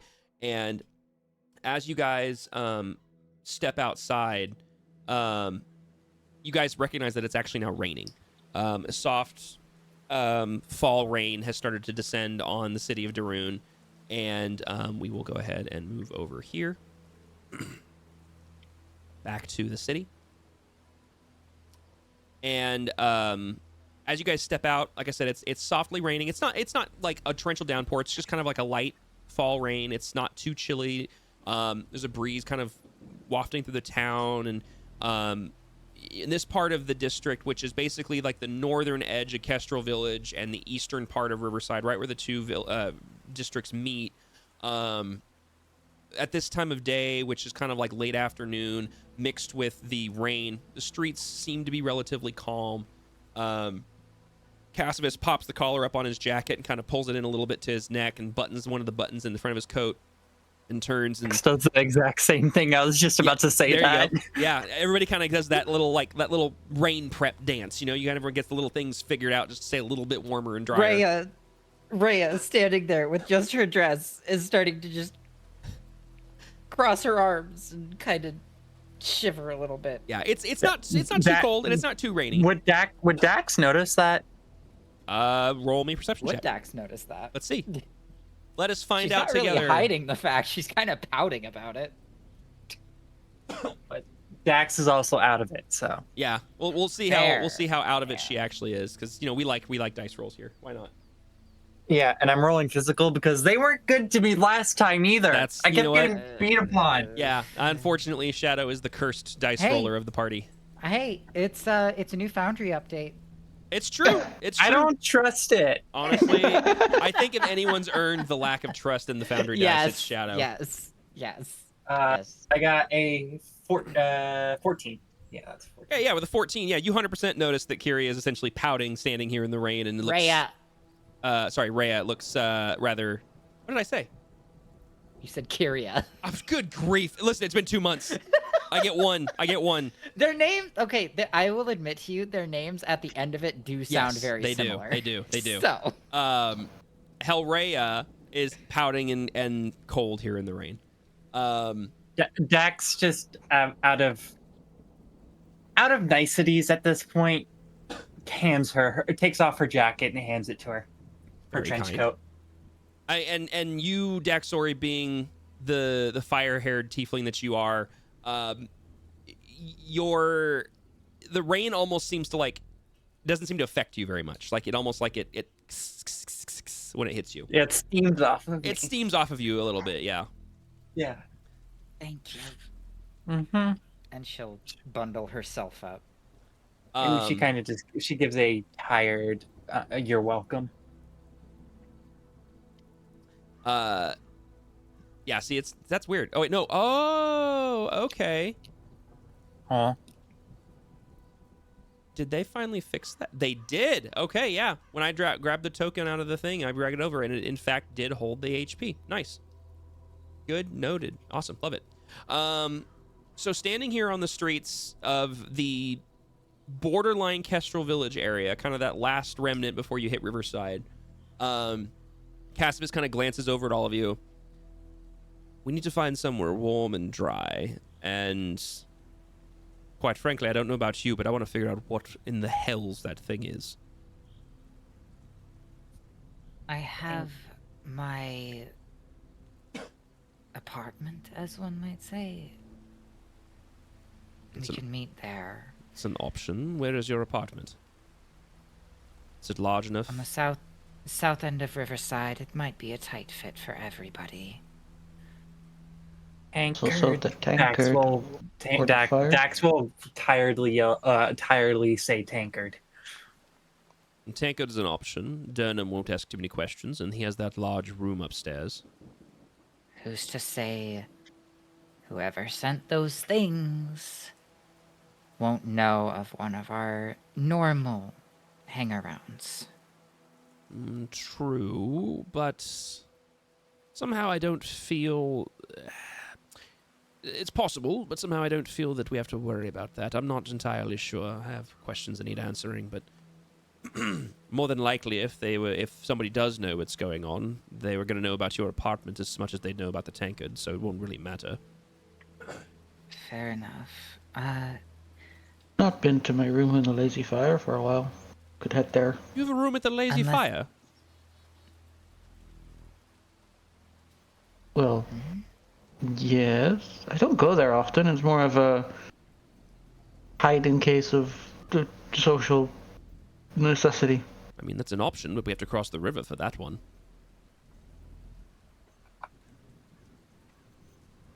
Hey, dear DM, you never said that was on the north side. The Lazy Fire out of the taverns is located on the north side is in North Tarun. Oh, that explains why we didn't go there. Exactly. Never mind. Yeah, exactly. Yeah. Well, Talena knowing that wouldn't mention it. That's fine. We can back up. I just thought that was funny. We'll back up. Rhea is going to at least chime in. Unless somebody knows how to easily mend any garments, I would like to get changed. Yes, of course, of course. I can't mend it, but I can clean it. As you guys are saying this, you guys hear the sound right down because where you're standing, there's obviously streets in both directions, and right down to the right of where you're standing, it's kind of sort of in a northerly direction back towards the docks in that general direction. You hear the sound of yelling, clamoring, and scuffling happening just down around the corner, and it sounds like it's coming from inside one of the houses or buildings, I should say. Is it violent yelling or more distressed yelling? You can't tell from this distance. It just sounds like muffled yelling, not like screaming for help, just like loud voices. There's always trouble afoot somewhere. I am pretty much tapped though. Not really up for a heroic afternoon. She glances around the group. And then down to Tippy. I think we've had enough excitement for one day. As you guys are saying this, you hear the sound of a wooden door opening, and Cassus glances around the corner, and as you hear, "Arr!" and you hear, "And stay out," and you hear this loud booming voice yell and echo through the cobblestone streets, and then you hear the sound of something crashing into potentially some barrels or some crates or something, and you hear the sound of shattering wood as this echoes down through the street corners. Somebody's having an equally rough night, it looks like. Do you guys look or see what's going on? I must admit my curiosity's been piqued, but I mean, I do have a squirrel on my shoulder. Would it be I'm imagining her hanging, like her front paws are hanging over my shoulder while I'm holding the back. Would the noise have been more towards this way or towards this way? More towards like it's because you guys are actually more or less like over here. I just have you guys lined up for clarity's sake, but you guys are kind of more here, and it kind of came like from like basically if you were to go to the Tankard, you have to go in the direction of this noise. Well, in that case, Might as well check it out. Pacifist Can't goes, wait I'm to intrigued. see just can't wait to see some poor drunk thrown into the trash heaps. Okay. You guys all follow? Yeah, I take the hood of my traveler's cloak and kind of like try to cover Tippy as best as I can, so it's not super obvious that I have a squirrel on my shoulder. Obviously, I'm carrying something. There's a lump. Yeah. Okay. So as you guys sort of round the very small short corner, it's not a very like long distance to go, and you get into the main street. You look down and you see this all happening rather quickly. You just catch the tail end of what appears to be a male bugbear smacking his hands together, getting the dust off of him, as he's standing in the threshold of a doorway and points out, says, "If you try that again and you come back, you're going to have hell to pay. Stay the hell out." And then turns on, slams the door. And as you glance across the street, directly across from where this large bugbear was standing, you see, humbled in a heap of shattered wooden crates and barrels, what you can't quite tell. It's a small humanoid creature. But Rigsy, do you want to describe what your character looks like? Yeah. He's kind of draped in this like purple and gold embellished like jacket. He's got a like purple and gold embellished round cap on with a feather sticking out of the top. Very, very green skin. Ears are erect, standing out of both sides of his head. Kind of like a piercing turquoise eye color, but he's kind of like just, ragdolled up against something right now. And he has like next to him, it's like it looks like a large, like a medium-sized trunk. Like it's just like a leather trunk that he has. And for clarity's sake, what sort of creature are they looking at? It would be a goblin. So you guys see this small purpley clad goblin that is dusting himself off, standing up from the hunk of barrels and such. Actually, real quick, roll me, Rigsy, can you roll me a Constitution saving throw? I want to see if you take any damage from getting chucked across the street by a bugbear. Yeah, sure thing, dude. I guess we can change overlays on OBS now. Yoink. 12. Okay. All right. With a 12, you take a whopping 2 points of bludgeoning damage as you're hucked across the road into a bunch of barrels. Okay. And then go ahead. I'll just be like wind knocked out of me a little bit and kind of get up and brush myself off, and then I look down, kind of mutter, next time they should send a bigger guy. He throws like my little sister. You guys see this exchange happen right in front of you, and Rigsy, as your character stands up and sends an insult at basically a closed door, you glance over and see this clustered group of individuals standing off to your right. You see a tall, 6-foot-plus, pale-skinned, purple-haired tiefling. You see a male with slicked black-brown hair, a pale-skinned young woman with black hair, a red-skinned tiefling with fiery orangish-red hair, accompanied by a large mastiff that's at her side. You see another tiefling with pale skin and white hair. And you see what appears to be, you can't quite tell because of the traveler's cloak, but you appear to see what looks to be either a darker skinned elf or maybe a drow with bluish hair coming out of the cloak and a large lump under the cloak, all kind of staring at you watching this happen. I'll kind of like wave my finger across all of them. How much of that did you guys see? Enough to get a giggle. Then it just smirks and nods. Same. So like all of it? All of it. You hear in your head, by the way. Oh god! Oh, that's right. That's right. No! So I forgot about that. So suddenly, in your head, from no distinct direction, you hear a young feminine voice just spark into your head out of nowhere. I'm gonna kind of like look around and see. Yeah, you don't see Who anything. said that? You guys hear that? Hear what? Hellraya's going to smirk, knowing exactly what's happening. Roll and me she a is in deception- gaslight mode. Roll me a deception check, and this will be contested. So, Insight. yeah, it'll be insight from Rigsy. Okey doke. Good luck. Oh, jeez. I forgot we have our resident liar here. Oh no! Oh, versus a nat 1. The gaslighting is This is real. perfect. This is perfect. Welcome to the She campaign. is as honest as the day is long. She has no idea. To your knowledge, she has no idea what you're talking about. Are you hearing voices? Did you hit your head on the way over? Yeah, you guys said that you saw it all. Of course I hit my fucking head. I'm talking about the voice, the flow-in voice. I think you hit your head a little harder than you thought. I think you hit your head. There's the voice. Cassivus is like glancing around and looks over at Rigsy's character and back to you guys. And he leans over, and I think the person closest to him probably be Talina, says, "Isn't this a bit cruel?" Me though. It is quite funny. What is your name, friend? What seems to have happened? Which one do you want to know first?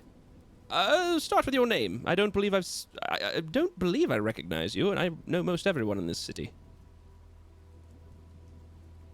Well, I'm a little wave. I'm Pipwick.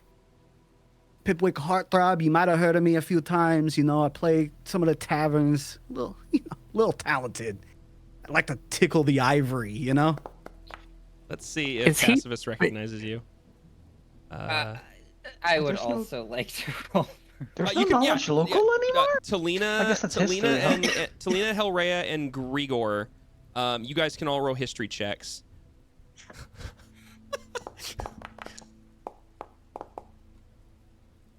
I don't know. I got Dax. Dax is the answer is probably yes, but I'm Yes. just Gobos are punt size. He's a little bit bigger than Spitwick. Okay, Grigor, you've never heard of this name before. Talina, this is perfect. so perfect. The three of you, Hellraya, Talina, and Grigor, you guys have never heard this name before. You don't recognize it. You've never heard of a goblin who tickles the ivories or anything. He's completely unknown to you. Cassivus, on the other hand, kind of cocks his head with a bit of recognition and goes, "Pipwick, were you weren't the one that burnt down that village, were you? No, that wasn't you." Hold on. Like, look Tickling down and ivory, be like- burning villages? I do Sounds believe it like was an Cutlands accident. has stories to tell. I kind of look down and be like, I did save everybody, though. I did hear that there was some sort of heroism that happened. Was It's that a give you? and take. It's all right. Interesting. Yeah. Stuff like that. It's weird. It seems to like follow me, almost like a fucking voice in my head. the voice in his head comment. I can't Rhea believe the dice rolls on almost that. breaks a giggle. Almost breaks a giggle. Does Tippy add to this at all, or This is not the voice you are looking for. even better? Yeah. So you hear it again. Spin around in circles again. I'm like, are you guys seriously not hearing this? I mean, do you want to hear the voices? I can help. Maybe we can hear them then. Kyria I need- will lay out a sigh and say, "The voice you're hearing is a companion of ours that you can't currently see. Now, if I may, we are still in danger." Ah, the goody goody having logic. Oh no. Cassivus, you know what? She is correct. My interesting friend here. We were just headed to the Lucky Tankard for shelter from the rain. If you'd care to join us, you are welcome. We can buy you an ale when we get there.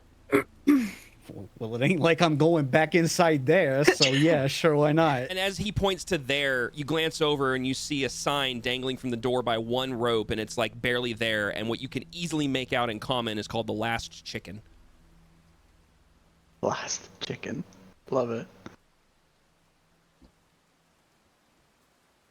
Very I well. wonder if I'm gonna make it to this side of town.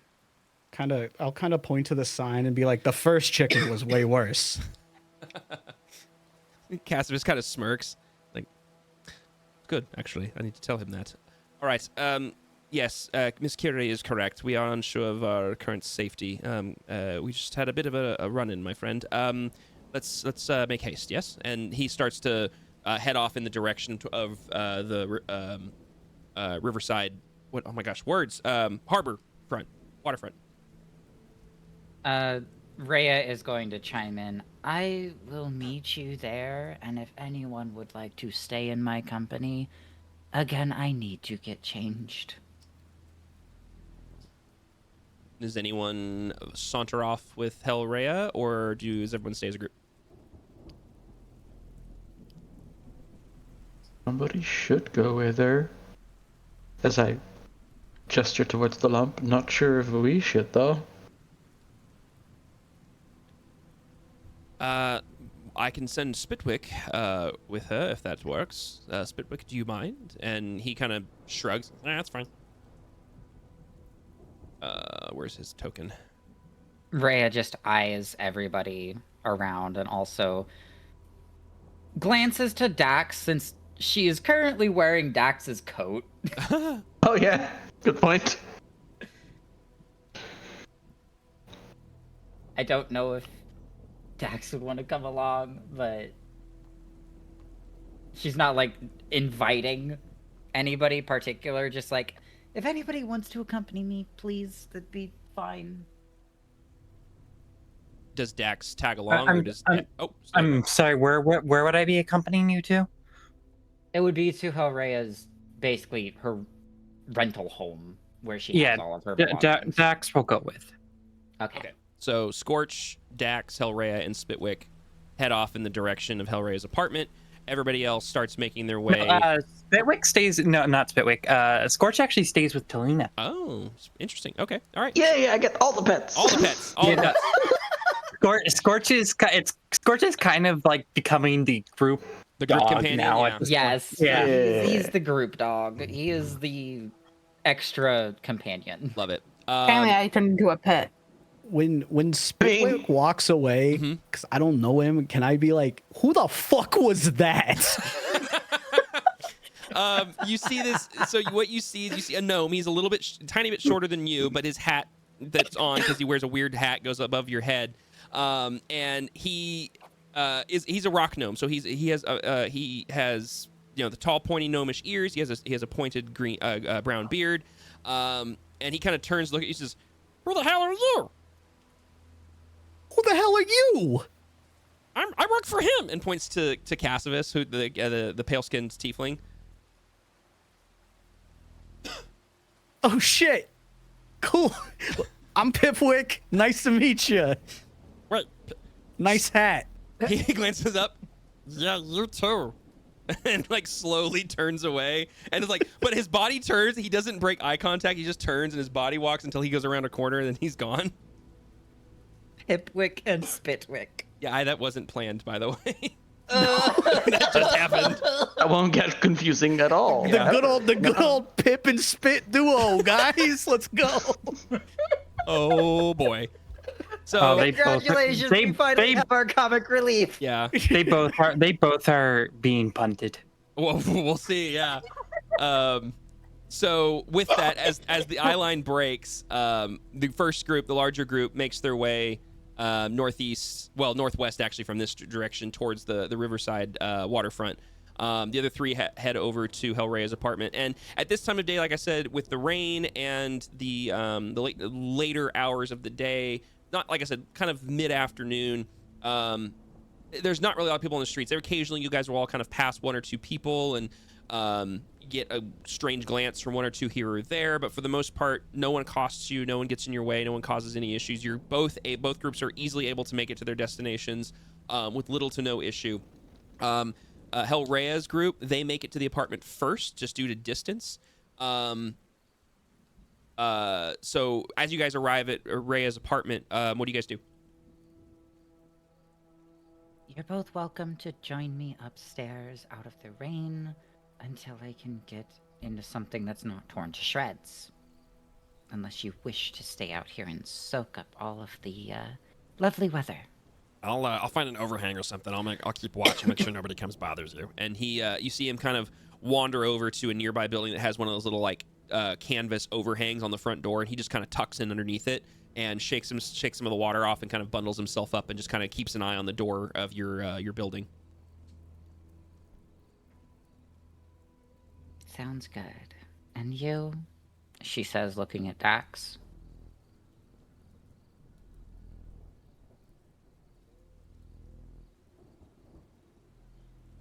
Dax? If y'all can hear me, hold on a second. My headphones died. Oh no. Oh no! Well, I can hear you now. Yeah, I'll just assume. Well, go ahead and for now we'll pretend that she's following unless she wants to change her mind.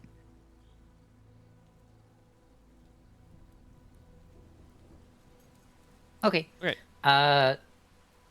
You can jump to the other group for now. Okay. We'll just cut scene to the other group. You guys wander for a bit, making your way up to the waterfront and then down through the market stalls and everything, which at this point with the rain are mostly closed up. A couple maybe appear to be open. You guys do pass Glimmer's Cure Emporium, and you do see Elria inside, and she's got you can see kind of the warmth of a small little like a potbelly stove that she has in there that with the little door open, and you can see the little orange glow from it as you pass by. And she's cleaning her countertop, and she looks up and waves at you as you guys pass. And after a couple more moments, you make it to the Lucky Tankard, and there's a few patrons in the bar, in the tavern area, not a lot. There's a few that are sitting over near the fireplace on the back wall that are sitting at a table together. There's about 3 at the bar top where Durham is actually serving them drinks. He kind of sees you guys walk in and gives you a single, like a head-cocked hand wave as he goes back to serving his patrons. Pip, you notice, you recognize this place, and you have tried to perform here before, but Durham has turned you down in the past because he has a standing contract with another entertainer. He's never told you who. He just said that he can't hire anybody right now due to his standing contract, but he'd renegotiate with you in the future, provided the contract doesn't get renewed. But you are familiar with this place. This is one of the more common public houses and drinking establishments in this entire part of the city. I can hear again. Yay! Yay. As you guys arrive at the tavern, Cassivus wanders over to Durham, pulls him aside, whispers into his ear. Durham kind of nods and points up the stairs, and Cassivus turns and says, we can use one of the rooms upstairs if you guys wish. Unless anybody wants anything. I'm trying to think. The rooms upstairs, did they have, what's the word I'm looking for? Not campfire. Fireplace? Fireplace, thank you. They have little ones here. Little ones. Enough to kind of... But there's a bigger... There's a bigger one downstairs. Is there space around it? There is. There's a couple more tables. There's like one off to the side of it that's got the patrons at it right now. There's like 2 or 3 that are actually in front of the large fireplace that are currently vacant. I'm going to take off my cloak and wrap Tippy as best as I can in the little burrito. Nice. And set her down close, but not within burn range of the fireplace. Fair deal. Tippy burrito! Cassivus sees you Am do I this gonna and goes... catch a glimpse of Tippy when you do that? Oh, absolutely you would. Once again, the age-old question. I'm going to go, what is that? What you see is the head, because wrapped in, because burrito, you see the head coming out of her... Well, the hood is still over her head, but yeah. Oh, wait. Oh, it is. Okay. Maybe the snout, but yeah, okay. not So the ears. you basically see just the snout and maybe like a claw or a hand at most of what appears to be a large, a little bit smaller than you, but not much. Maybe a rat, maybe a rodent, not really sure. That is being set down, wrapped, bundled up in this traveler's cloak in front of the fireplace, standing upright. Am I standing or laying? It's up to you. Oh, I thought Selena said laying. I was going to like sit you down, maybe with your back against the wall or something. Oh, okay. So that I you heard can lay leg. down if you want to, stand up if you want to. Well, Yep, you're standing up all called. wrapped up is a little Yeah. bit of a tricky thing, but yeah. And you just I'm hear, just gonna plop. and you guys all hear as Pip just points and and says rather loudly his question of what is that? I'm Tippy just gonna just give him the. Tippy just straight up your worst nightmare. And again, you hear that in your head. As I give him a death glare, which isn't helpful, but that was what I was going to say. Am I haunted? What is going on? What did I do to deserve this? Everything. Cassivus leans over I put my pants on one leg at a time, just like everybody else. What did I do to deserve being haunted? And I'm like looking around the whole tavern.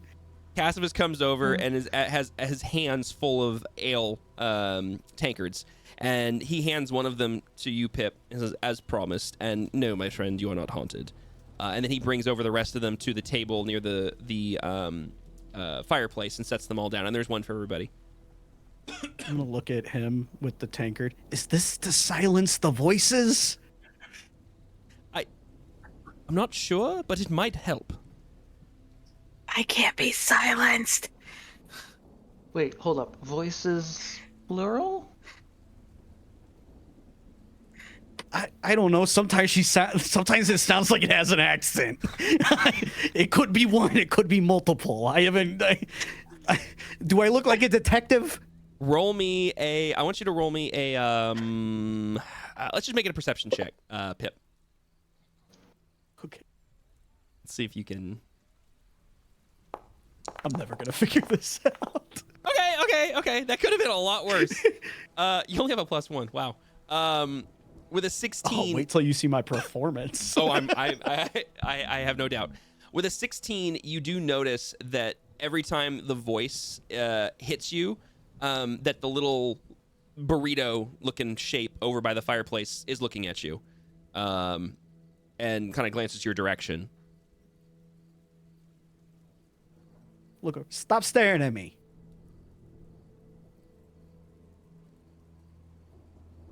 Towards me or towards the burrito? Towards the burrito. Stop looking. Stop staring at me. It's rude. No. And with the no, it confirms what you started to have a suspicion, that the burrito is the one talking to you in your head. It's not some specter-like creature. It is in fact the creature standing wrapped up in this this cloak. What damn circus did you get this thing from? And I'm like gonna get close. This is incredible. And as you get close, you now recognize that it is in fact what's called a ratatosk, or basically a large squirrel-like creature, and it looks back at you, paying full attention. But you also notice, as she's standing here, up closer, that she is clutching this tall rock-like gem in her hand, and as it becomes a little more visible based on the way the room's laid out, the rest of you notice Caspus's eyes see the gem as well, as he sits down at the table and has a very kind of like he's currently thinking, like you can see the gears turning in his head.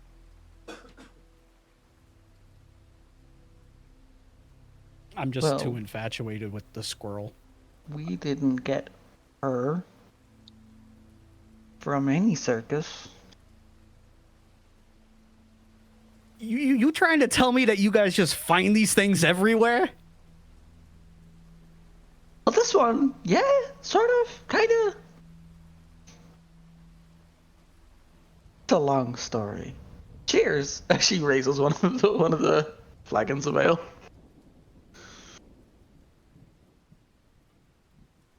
He's gonna like cheers the mug and then take a drink out of it and be like, I'm gonna have to hear this story sometime. This is honestly, this is the craziest thing I've ever seen. You guys just come out of nowhere and you guys got talking animal things, and they don't even talk. They talk in your head. I mean, we talk. They're just like anyone else around. And it's not like, and she pets Scorch. It's not like the dog talks. Think? That we know of. Scorch looks up at you, cocks his head, and "Arf, arf." Nope, still barking. When were you guys gonna tell me that? The dog barks? No, you damn well know what I'm talking about right now. That was the Wasn't my greatest You guys, response. we have walked distances together at this point, and nobody decided to go, hey, by the way, we got somebody that talks in your head. I mean, part was obvious. You heard voices. I had someone on my shoulder. Yeah, I thought it was my mother-in-law for a couple minutes, but apparently, all right. Cassivus just kind of shakes his head behind his tankard and says, "Don't worry about it, my friend. Don't worry about it." And as you're saying this, Durham actually walks over with another, like, oh my gosh, words today are hard, platter and sets it down. And it has fresh tankards, in case anybody's already finished theirs off due to the weather, and kind of divvies them all and says, "Hey, it's good to see all you back here. Welcome back, Mr. Cassivus. It's a pleasure." Oh, and he looks over at Pip and goes, "Well, good to see you, Mr. I forget your last name. Is Pipwick, correct?" Yeah, heartthrob. Ah, that's right, Heartthrob. I've told you this 100 times. How do you keep forgetting? Listen, I'm sorry, my friend. I get lots of talent coming in here looking for work, and I'm sorry I couldn't. You're not here to pitch me again, are you? I have something to spice the pitch up. I have a crowd of paying customers this time around. What, these folks here? Yeah. Wait, so I brought people in with me. It's different this time. It's not just me to an empty place. he glances around and leans over. Miss Kenruru, you know him? He's a friend of yours? We have apparently walked distances. I had no We idea. just met him. Always. What did Curious say? I'm sorry? We've just met him. Oh, all right, okay. So, all right, well, Miss Kenruru, your contract's still valid, right? I didn't forget something, yes? Oh, spoiling my fun already. You gotta. Did I overstep? I'm sorry, I didn't mean to cause an issue. Not at all. I was just wondering how long it would take this one to make one and one make two. Pip, as you kind of hear this, roll me a history check. Alrighty then. Note that a liar is on a sling hanging off my side. Yeah. Yeah.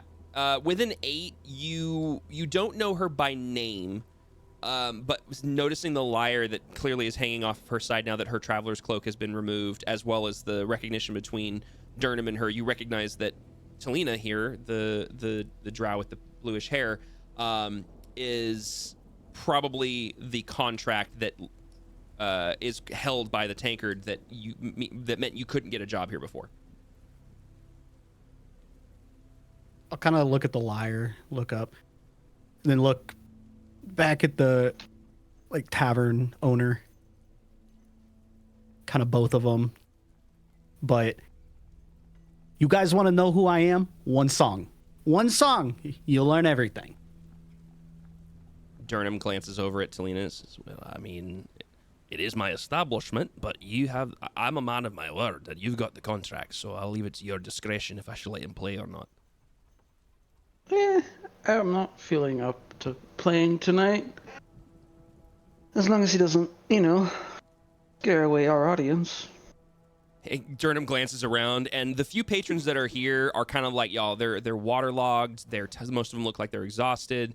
The few of them that are not completely just drained of life just appear just kind of disgruntled and just kind of want to sit there and do the things. I don't think we have fear of that. That is unless, of course, he starts a brawl, in which case it would be very short and forgettable. So I'm not too worried about that. By the way, you said you were looking at my lyre, so I'm gonna just do this. Ah, yeah. So in chat there, you can actually kind of see what it more or less looks like. Obviously, you don't know its name. Yeah, obviously. All right. Well, if Miss Kanruda doesn't have an issue with it, he kind of motions his hand to the empty wooden stage that's to the right of the fireplace. And it's basically the back wall of the, of the Lucky Tankard.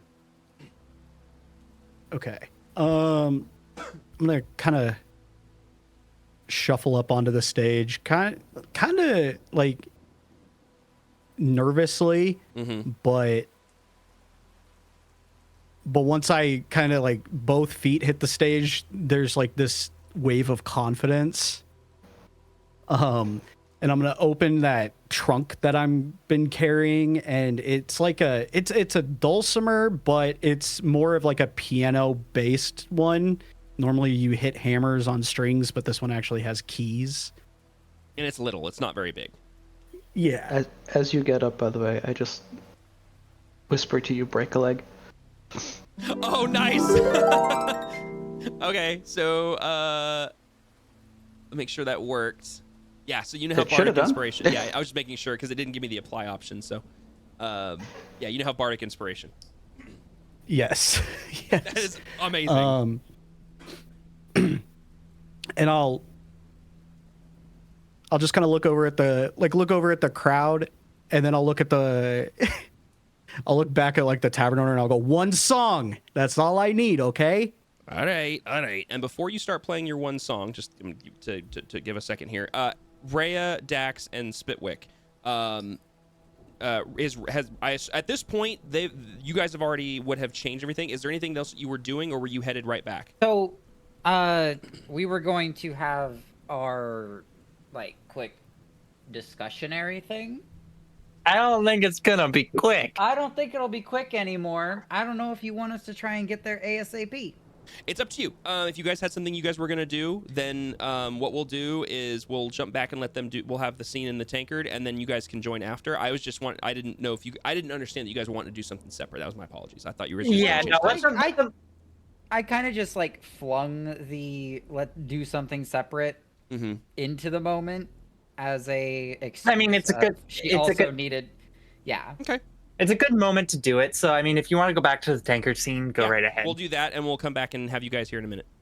So, okay. So, yeah. So, Durham kind of looks and says, all right, Mr. Hart. What did he say his last name was? Heartthrob. Heartthrob, yes, Mr. Heartthrob. Go ahead. Do your one song. I'm gonna, and he goes back behind he just kind of trails off and walks behind the bar and starts serving a few more of the patrons that are holding their fingers up for more ale. All right. I'll from the stage. I'll just like the guy said. Name's Pipwick. This is a song I wrote about myself. Yeah. There's a goblin in the forest with a sack and crooked grin. Trips on every single branch. Still, somehow, he always wins. Dropped a potion in the river. Tried to steal a wizard's ring. Flooded half the valley floor. But then he found a crown of kings. Every plan he makes go wrong. Every step's a stumble song. Oh, the lucky little goblin, falling face first into gold. Every blunder makes him richer. Every story stranger told. Trip and tumble, crash and wobble. Knocking castle gates apart. Chaos follows when he wanders, but fortune loves his heart. And then I'll bow. Durham actually kind of blinks a few times, kind of leans over to one of his patrons and whispers something, and comes back and says, "I'm rather impressed, Mr. Heartthrob. Who's the goblin in the forest?" Yeah, that's me. I was lost in a forest once. Oh. So it was just a song about you then? Yeah, no, it's a song I wrote about myself. Oh. This group that, you know, this crowd that I brought in, they asked who I was, and I thought that was the best way to explain it, you know, from the heart, somatically, not just, you know, talking. That feels like it makes sense to me. All right, well, that's very good, Mr. Heartthrob. That's very good. You know what? I'll bring you a drink for your song there. Give me a moment. He turns around and goes back to the bar to start getting another tankard of ale.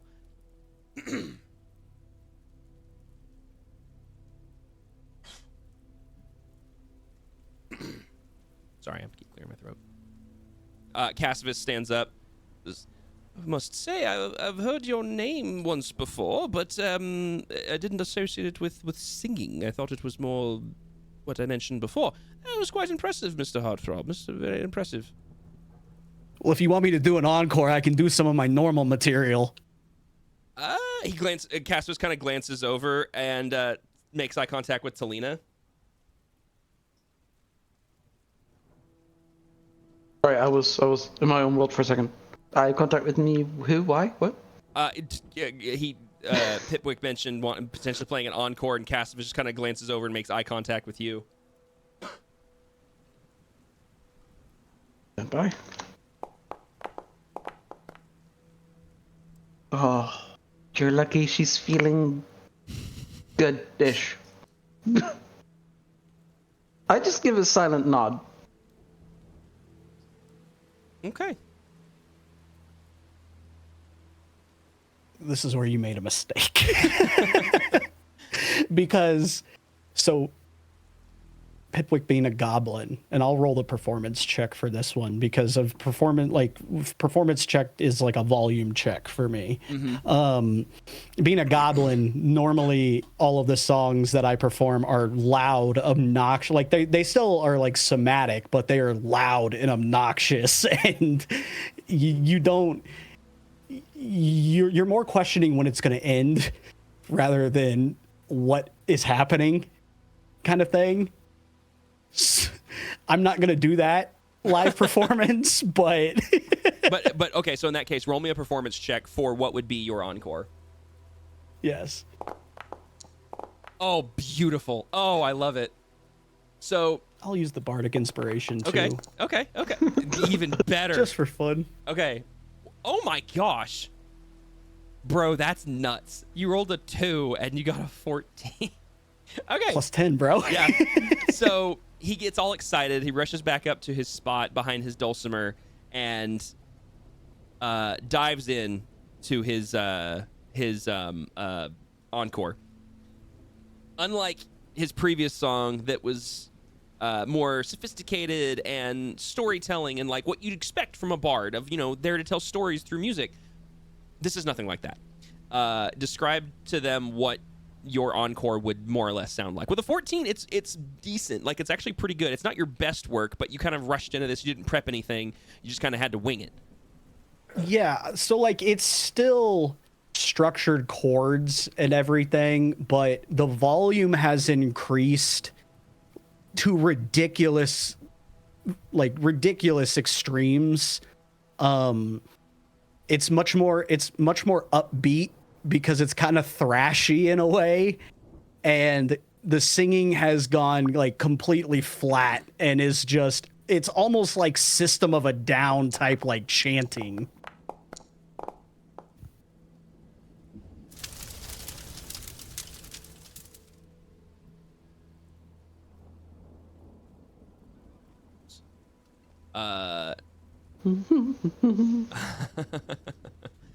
Yeah. So mixed reactions on the encore. Durham kind of comes back and you see him. It looks like he's cleaning out his ear with his pinky, but he's cleaning it like, it doesn't look like he's cleaning it. It looks like he's trying to maybe fix his ear. Sets his tankard back down and says, "Well, that was different. Here you go, Mr. Heartthrob. We'll be in touch for the contract." And then turns around and walks away. I'll like go back and sit at the table. I think he really liked it this time. Tippy, did you see my my message? Mhm. Okay, good. Yeah, and he just kind of like nods. Yeah, and everybody kind of gives you kind of like uh-huh.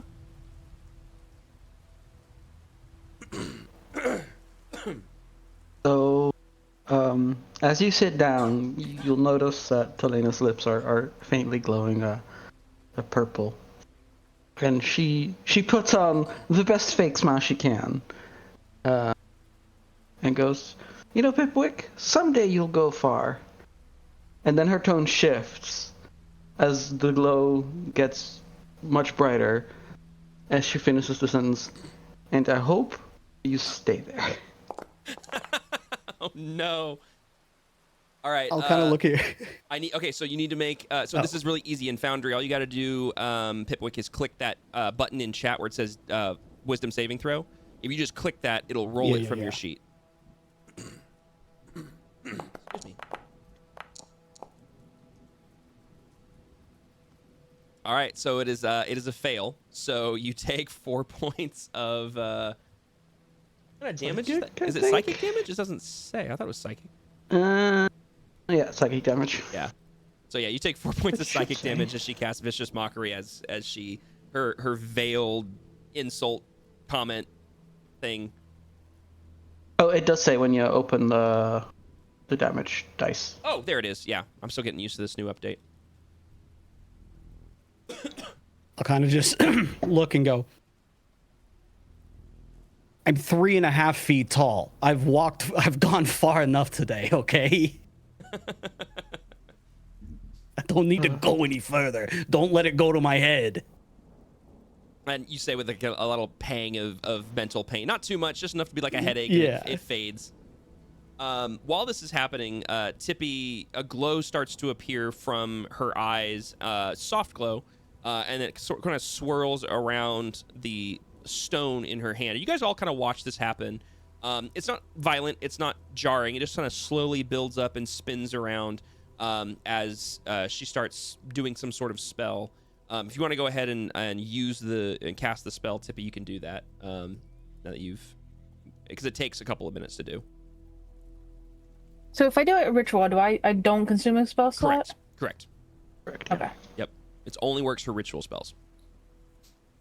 Okay. So as you ritually cast Identify on this stone, you... Hang on. I'm still navigating this silly thing.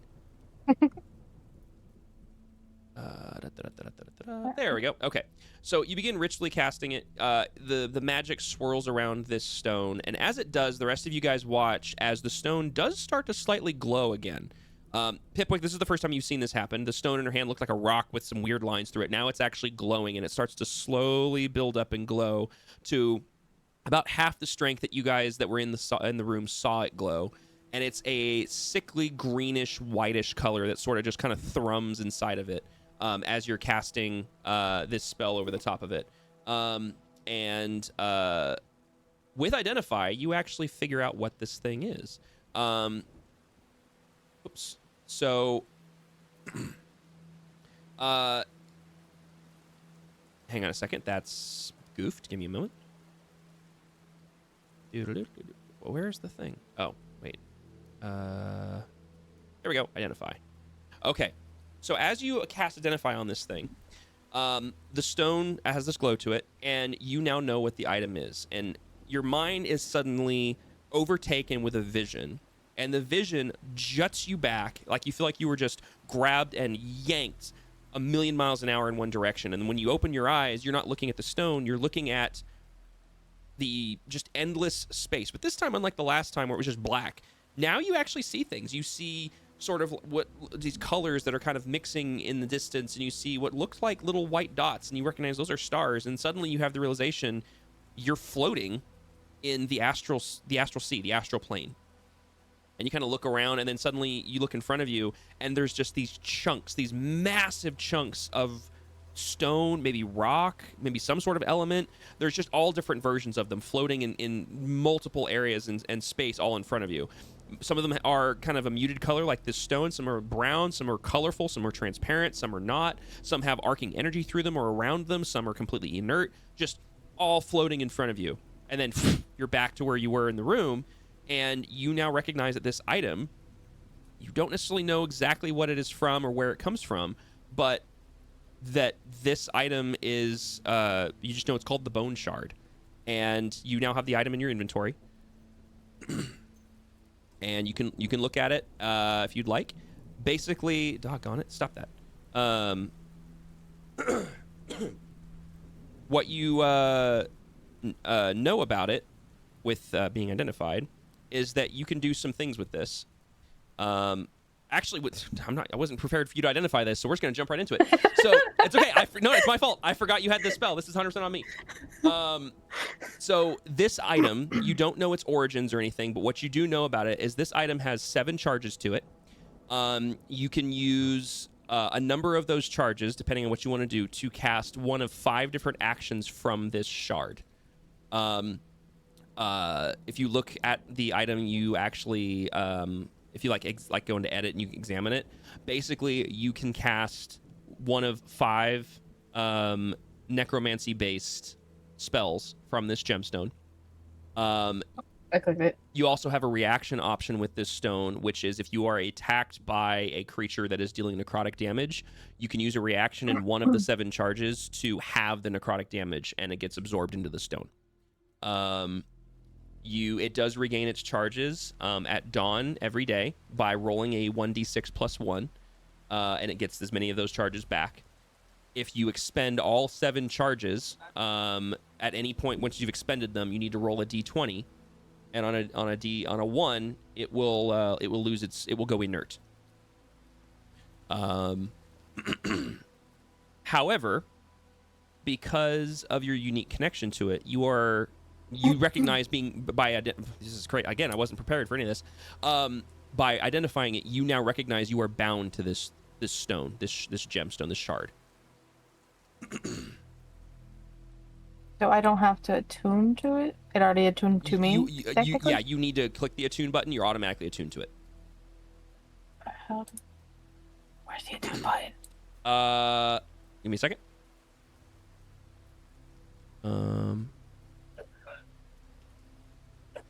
Excuse me. There it is. Okay, so on the right-hand side of the item, you see the little shield for equipped, and then there's like a little sun next to it. Click the little sun. I'll just do it for you. That attunes you to it, and then that equips it. Just let you know. You right-click it, also do it. You can also see a drop-down menu. Oh, yeah, that's right. There you go. See? Learning things. Cool. Wow. So I didn't plan for you having the identify spell. Way to go. Pro DM here, guys. Listen, I was looking for pearls in the beginning for that spell. I forgot. Yep. Does that consume the pearl upon casting Identify? It does not. Okay, good to know. Well, I don't know, because it does say worth 100 gold. Oh, it doesn't consume. It would say the spell consumes. It'll flat out tell you if it consumes it. Yeah. It just says, hey, you just need a pearl worth at least 100. Yes, correct. You just have to have it on your person. And Cassivus kind of, his eyebrow raises as the colors swirl around this thing, and he kind of glances around the table, and Tippy, as you're holding it now, once you're done casting, that greenish glow has kind of returned to it, and it's just that soft, and now even though it's very opaque, you can tell there's a very semi-transparent nature to this gemstone, that deep inside of it there's like a soft greenish glow, and you can feel that the gem has energy to it. For mechanical purposes, it has its charges.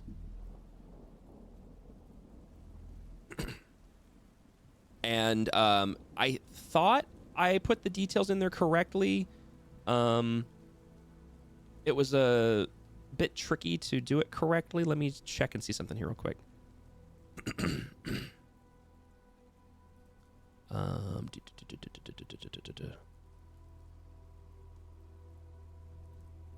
Now I just need a way to carry the damn thing. Well, actually, so that's part of what... Oh, there it is. Okay, yep, it's at the bottom. I see it now. Okay, so as you come out of this moment of trying to figure out what this is, and your mind returns to you, and you see the glow, you actually notice the thing starts to shrink, and it becomes small enough that to you it is now a small stone you can carry.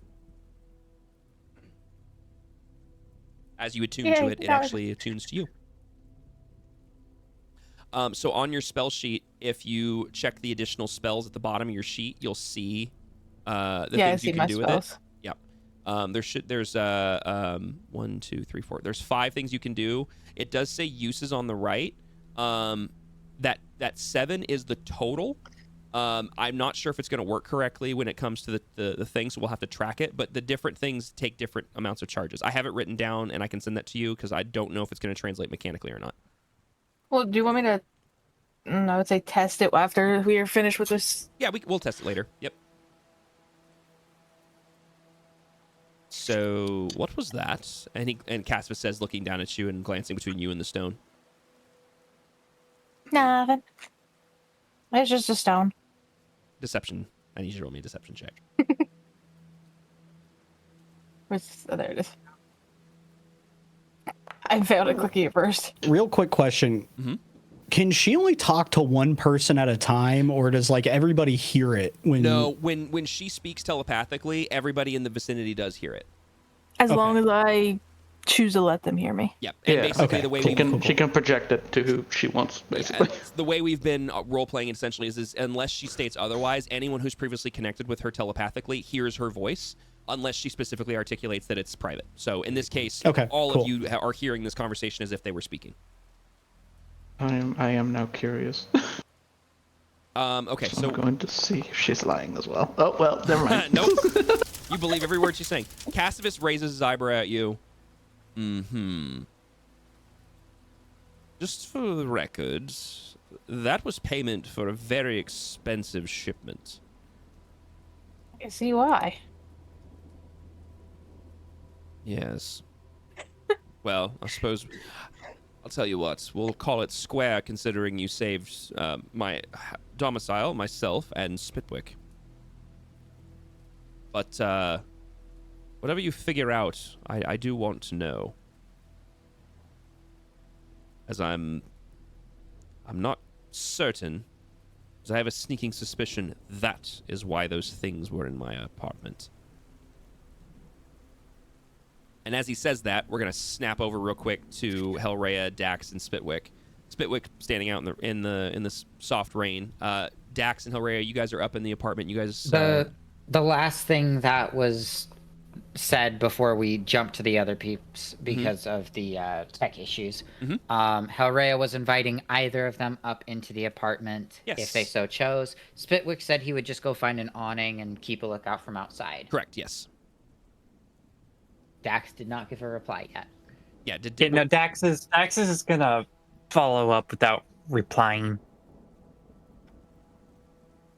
All right. So they'll enter the apartment. It's gonna be very modest compared to probably how Rhea acts. If you're okay with me describing, because I know. Yeah, go for it. Yeah. Basically, the small kitchenette style area for food prep, a small little nook of a study area, books, a few things here and there, made to look as normal as possible. Then the bedroom with a small wardrobe is just off to the right as they enter. As we get inside, Rhea will just say to Dax, "Make yourself comfortable. I will be just a moment, and here is your coat back. Thank you again." Dax goes ahead and gently takes the jacket, putting it back on herself before just sitting on the floor. She closes the door. Once she walks in and the door is closed, she literally just pops a squat on the door and not on the floor. Okay. There's a chair over. I'm not even going to argue with you right now. I will be right back.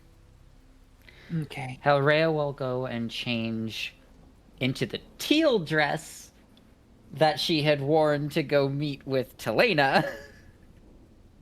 Along with this, Well, I will say, as she went into her room, the illusion of her hiding her demon features goes away. And as she comes back out, she is still showing those features just to kind of relax herself and be there. As she comes out, there is now a half cloak, hood, and somewhat pauldrony bit up on her neck, and a corset around her waist with the teal dress, leather corset, and that. She looks more adventure-y than nicety.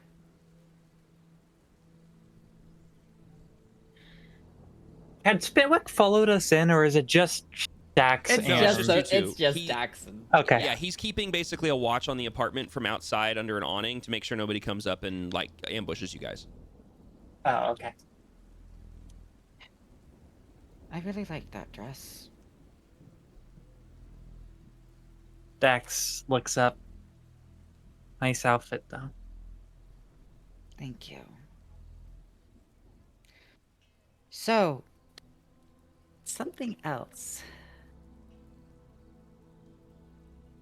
Why are you so scared of others like us?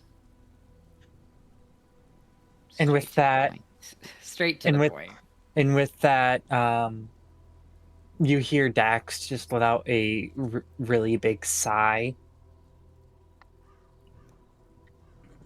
And without saying anything, she reaches into her pouch that she has on her jacket, pulls out a rolled piece of paper, and unrolls it on the ground. And it's the one that she had found in the guard's fort. Okay. And I will, because I can just do. Well, hold on.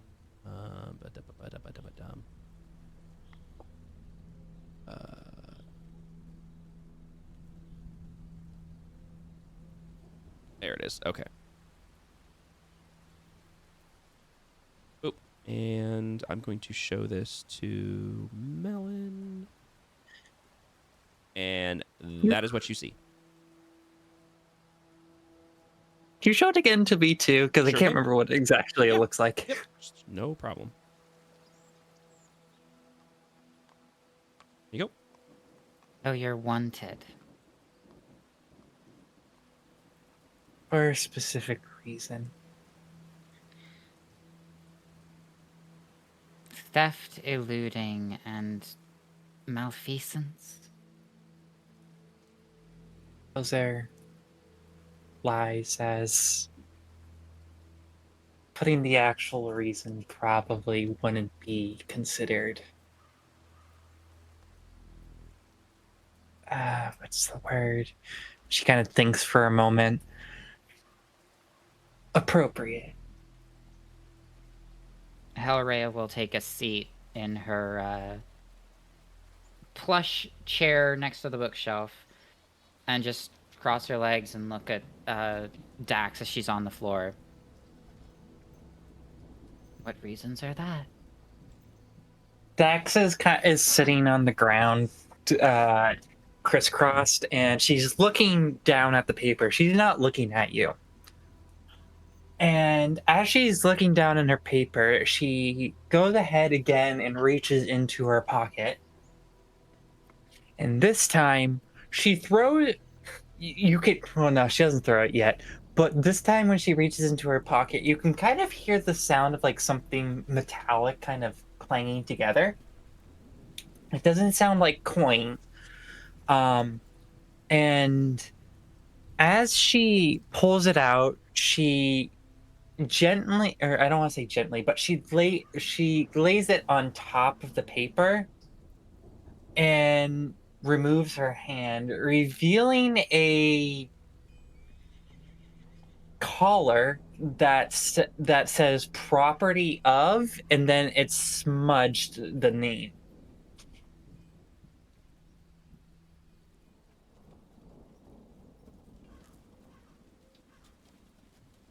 You see the soft smile from Helrea fade instantly into understanding and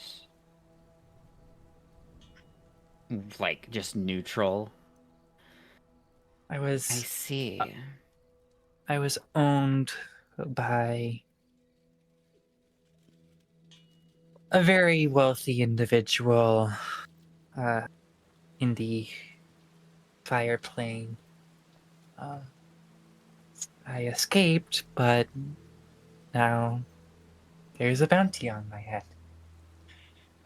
And that individual hired people like us to hunt me down.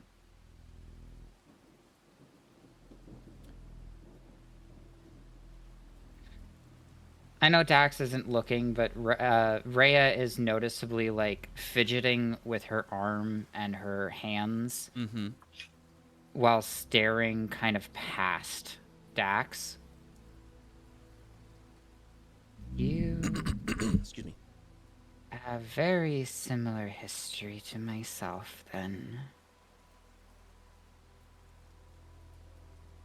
Dax kind of lets out like a little chuckle, and as in she's not making fun of it, it's more of like a little chuckle she's making in understanding and like uncomfortableness, because you can clearly tell just by her body language that she doesn't like talking about this.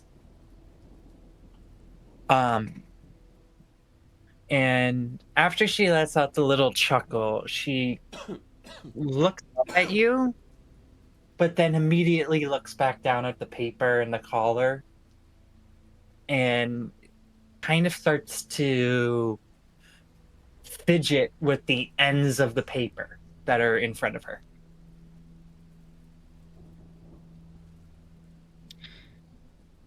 It seems, however, I was able to break myself free more completely than you did. With that, Rhea is actually going to turn and kind of just look out of the window.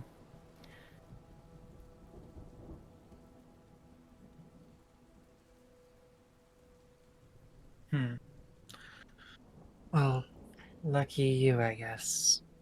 Must be nice not having to look over your shoulder, wondering if the next group of mercenaries or the next group of guards are going to be the ones that get you.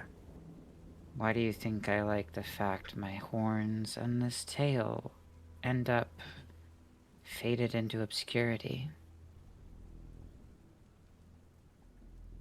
They're not looking for a human girl. Well, you have that ability. I don't know how you do it yet, but you have that ability. I didn't ask for it. Yes, but you have it nonetheless. And at the end of the day, whether you asked for it or not, it gave you the ability to be able to break basically completely free of your chains.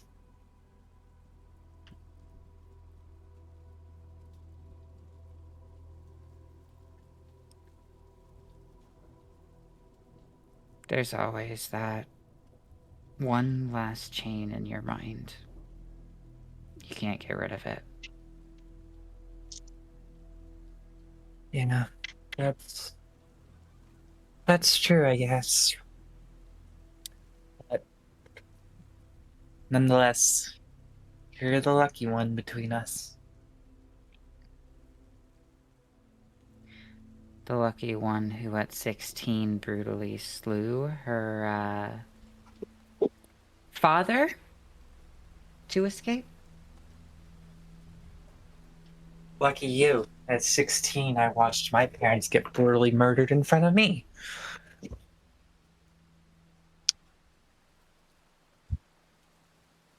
I swear, just out of character right now. I swear, everybody, we're not trying to out-edge each other. We're not. No, this is actually an interesting conversation, knowing all the backstories and stuff. After a couple of moments, you hear on your door. Dax, you immediately see Dax jump and immediately just grab the paper and the collar in front of her, shoving them back into her jacket pocket very quickly. Rhea immediately stands up, and for the first time, you see how she hides her tail in the illusionary bits. Her tail actually coils up into the weaves of the corset before the magic takes hold. And then she brushes back her hair as the horns disappear. Again. But this time you recognize that the knocking on the door is not coming from upper center, it's coming from very low center. And as Dax approaches the door, she looks back at Hellraiser real quick. Must be nice to have a thin tail. And with that, she opens up the door. And immediately as you open the door, there's nothing in front of you. And then instinctually you glance down and Spitwick's standing there. Hi, Spitwick. What do you want? It was really wet out there and you were taking longer than I thought. I just wanted to come in and be dry. Dax steps to the side and looks over at Hellraiser. You good to come Rhea in?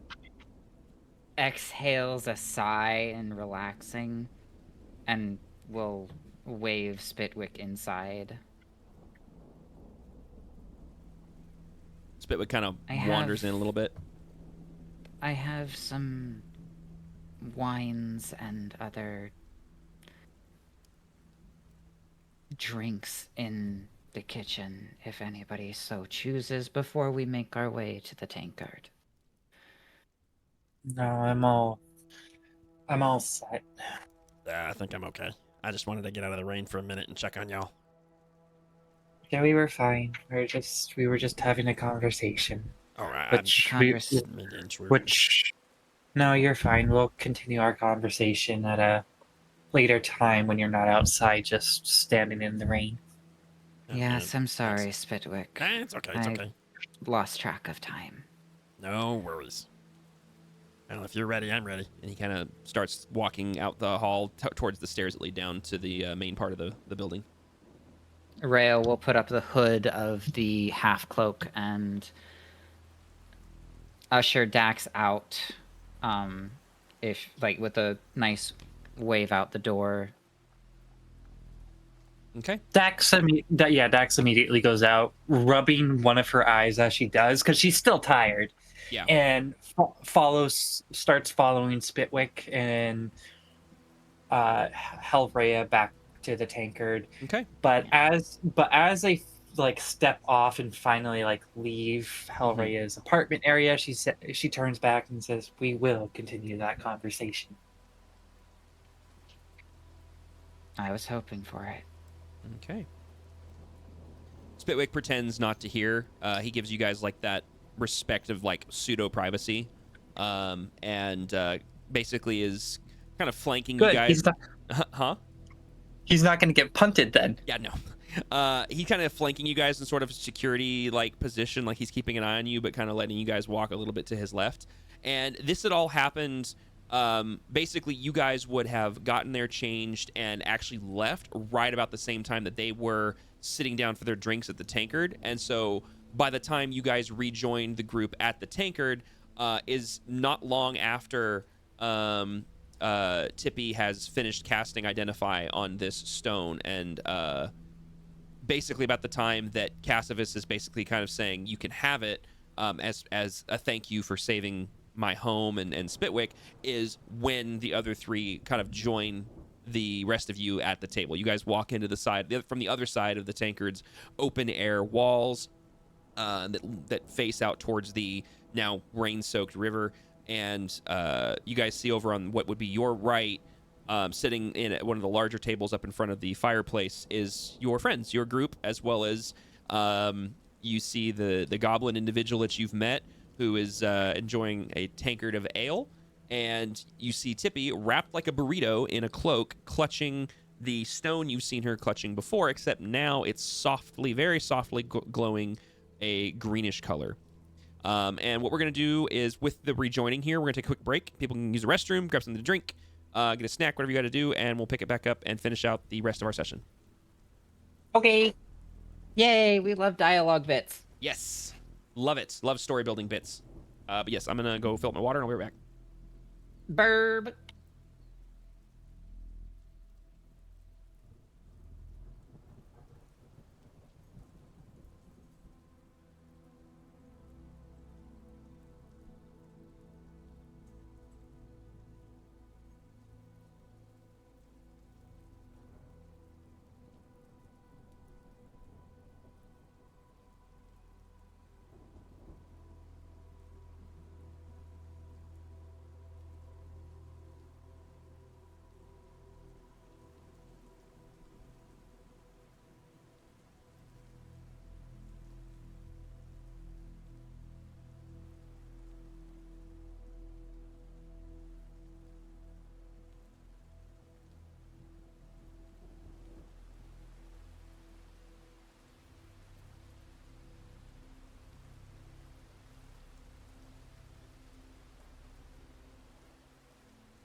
Is that a realization regarding the calendar?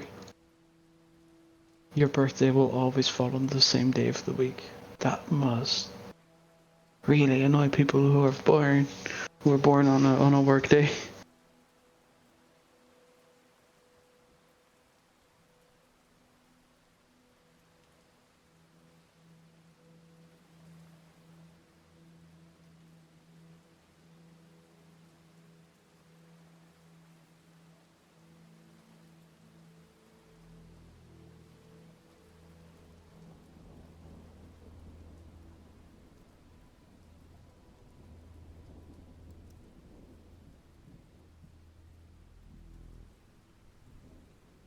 All right, I have returned. Yay. Oh dear. I just realized there's a problem with the the overlay. Hmm? Riggsy's character is like abnormally small because it positioned him weird. Oh, yeah, I was gonna say that. Also, when he talks, he completely disappears. Yeah, wait, he does? Yes. Oh, that's weird. I tested So the it. image might not have loaded in. I tested it and it was working, so I don't know. That's weird.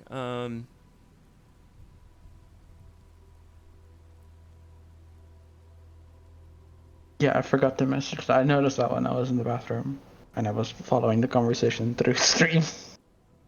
Huh. Weird. Okay.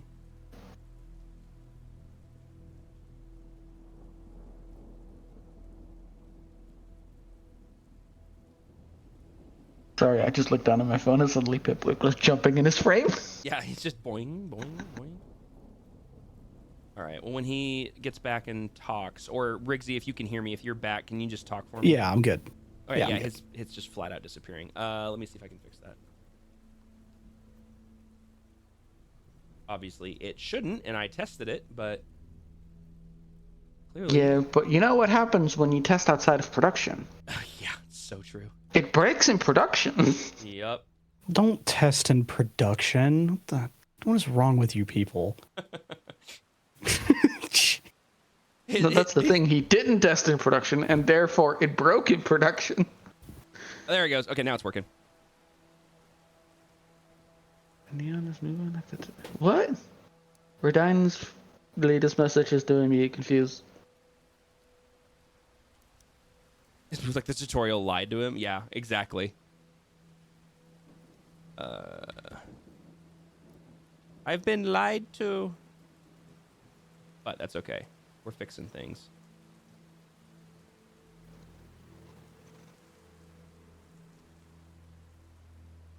Okay.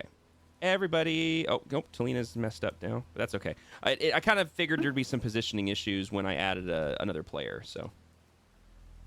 No, mine's fine. My character's sitting, so Yeah, me being slightly lower is fine. yes, but it's cropping off too much of it. That was the issue. So, but easily fixed. Everybody else is where they need to be. Cool. There we go. We're solid. Sorry about that. Also, yeah, Riggsy, if you noticed, I had to make your character in Hero Forge. So if you want, I have a mini built for your character if you ever want to go get him. Sick. Yeah. It actually is like pretty spot on. Like here, I'll send you the Yeah, picture it's kind of tight. Yeah. I'll take it. Yeah. That's cool. Here's the screenshot I used for the talking and stuff. Oh gosh, there is so many figs now. So many what? There is so many figs on the screen now. What do you mean things on the screen? What do you mean? I thought you went to said view the pigs. stream and I'm like, figs. Figures. Oh, figures. Figures, Yes. Yeah, there's now 8 of them. 7 players, 1 DM. Gosh. It's okay. I'm good. I'm chill. I'm not even slightly worried about it. Totally heard pigs. I was like, wait, where the freak are there pigs? Oink, oink. All right. With that comment. I'm sorry. Okay. Everybody back? Is everybody back? Anyone else here in Echo? Right. I'm just waiting for confirmation from Jesse and Shadow. And then we'll pick it back up. They That both is- muted. That is Yes. so many tokens for an adventuring party. It's actually, I mean, funny enough, it's actually not, because like we're the same size. I'm not obviously comparing myself to them by any stretch of the imagination, but we're the same size as Critical Role's party. They have 7. So, and I've seen some groups be like 8 or 9, and granted that's way too much for me, but 7, I'm not really worried about it. I think we'll be okay. Because we have, the thing is also we have 7, but we have a very diverse 7.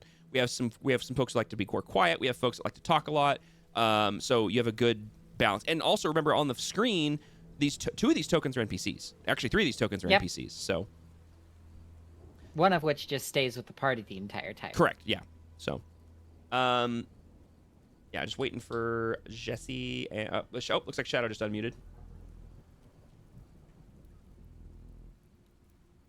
I'm back. Okay, cool. That's 1. And Welcome back. waiting on Senor Jesse. You never left. Oh, perfect. Sweet. And we're ready to rock and roll. All right. So Jesse's always here. right. As the group gets back, or back together, with this new individual who's sitting amongst you enjoying a tankard of ale. Excuse me, had to burp. Tippy, you notice after identifying this item in your hand and understanding that this item has a strong necrotic energy to it. I mean, like, it's just almost pure necrotic power. And you kind of understand some of the details about what this thing can do, and you understand it has a history that goes back farther than you can fathom with your understanding of the world. And you understand it somehow connects to the astral sea. As you're kind of mulling all these things over, you also recognize you've been wrapped in a cloak and sit near a fire, and yet you're still cold. As you have this understanding of the item and you have this understanding that you're still cold, you come to the realization that something happened to you when you woke back up, and you're not who you were before. If you look at your character sheet, and you look at the upper right corner of your character sheet, you'll notice that something has changed. So where at? On your first page, so on the gear Oh, page, upper right hand corner, above your race.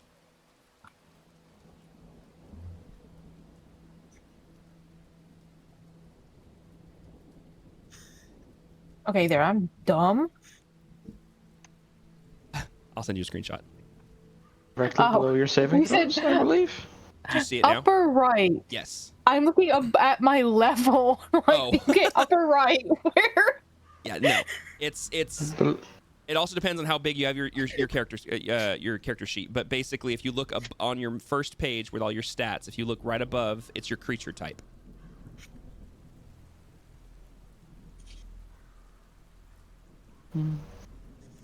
Dare you, sir?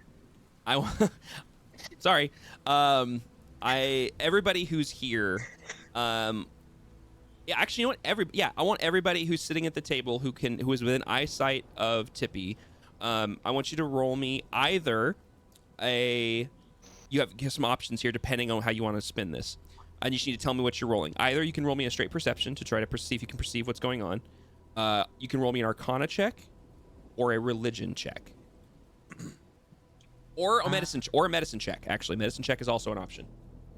But checks. Yeah, so medicine, perception, Arcana, or religion, and you just need to tell me. So what we'll do here is let me pull up the chat so I can see it, and then just one at a time, go ahead and make your checks. Just pick what you want, and I'll be able to see it here of what check you rolled. I'm sorry, are we perceiving like Tippy's condition? Basically? Yes, that's what you're doing. You're perceiving something. I'm sorry, I should have been more clear with that. Yes, you are perceiving what Tippy's current condition is. I'm purposefully not choosing my best modifier here, but that's fine. Yeah, medicine here goes. Whatever makes sense. I feel... You know what? +1 or +3 wouldn't have mattered. Nice. It's 20-ish. I feel like this would make sense. Okay.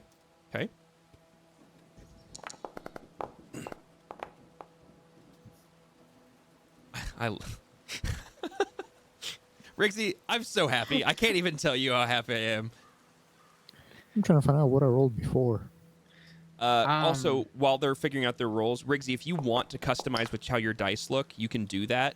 If you click on the gear tab and then click on configure settings, you should see an option in there where you'll see dice so nice, and you can do 3D dice settings as an option, and you can customize them to look however you want. Oh, okay, cool. Yeah, it's up to you. You don't have to. It's just a Pink thing. was pretty funny. I think it's hilarious. But I'm just saying, I thought he chose pink. No, I didn't. Yeah. But I just might make him more pink. Okay, so Talina, you rolled a medicine check. Rhea, you rolled an Arcana check. Pipwick rolled a medicine check. I'm gonna mess up Pipwick, and Spitwick so many times it's not even funny. Grigor rolled a medicine. Kyria also rolled a medicine. I think we're just waiting on Daxori, and then I am actually gonna make one for. The other options were perception and religion. Correct, perception and religion. Yes. Pipwick, Spitwick, Johnwick. So, about going back to the digital dice. Hey, with that one, you still pulled it. That. We ain't doing that. Oh no, wait! I thought that was me. I'm sorry. You still pulled I mean, that's still a decent modifier, +4. We ain't doing that. Yeah. Yep. Getting a 5 with a +4 is not a decent modifier. No, getting a 5 with a nat 1 is not a bad modifier. It's not a +10, obviously, but okay. So as I go down the list here, let's see. Let's do this way. So Pipwick, you glance over and you notice that something clearly seems to be amiss, but you're not familiar with this creature. By all accounts, she's perfectly normal. This is just must be how her particular race is, and you go back to your tankard. It is what it is. Yep. That's Daxori. Exactly how I wanted that to go. Daxori. Daxori sees fuck off. Yeah, you look over and see her, and you're like, "Oh, she looks wet. I need ale." And you look for something to drink. Cassivus looks like, kind of cocks his head and is like, oh, something's looking a little weird. But he's more concerned with what the gem is doing rather than Tippy's specific status.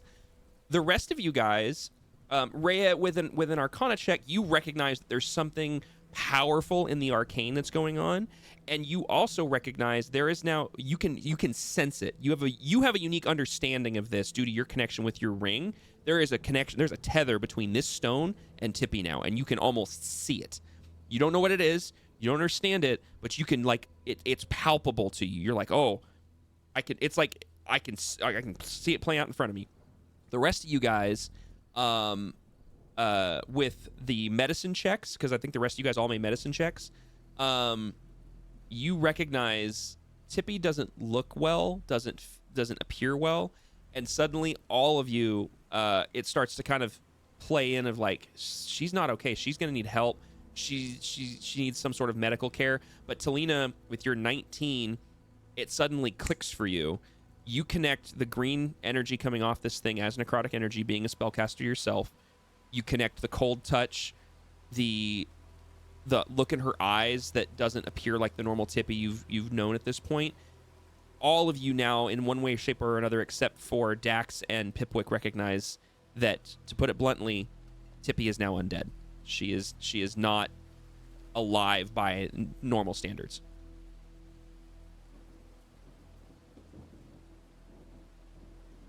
That explains why healing word doesn't work. That also just clicked in her brain. I was like, oh yeah, that explains. Yep.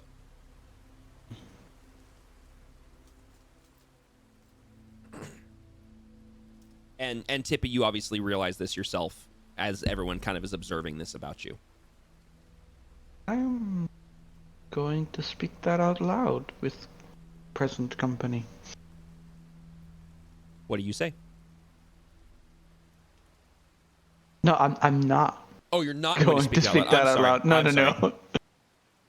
Listen, this gobbo just tried to outstage me after knowing me for 10 minutes in my on my stage. Yeah. I ain't telling shit. Yep. Also, actually, never mind. I'll deal with that after session. But yeah, as this sort of realization strikes everybody, like I said, except basically Cassivus doesn't fully get it yet. He recognizes something's wrong. Scorch comes up actually and would kind of sniff at you and recognize that something doesn't smell right. He doesn't get aggressive. I'll let Shadow determine beyond that, but he definitely recognizes something similar in that same vein. But clearly the gem did something to you.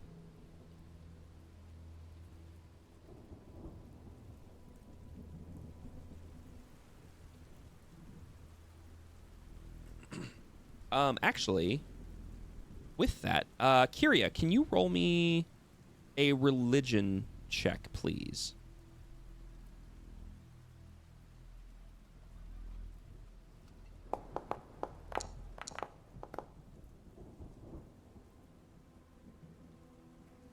Okay. With a 9, you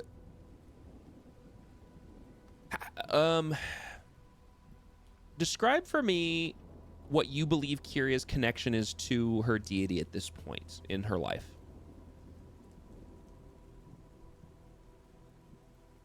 What do you mean by connection? Like, does she see the Everlight as, like, how does she view the Everlight? Is it someone that she's like, well, she's a tool to be used to help people?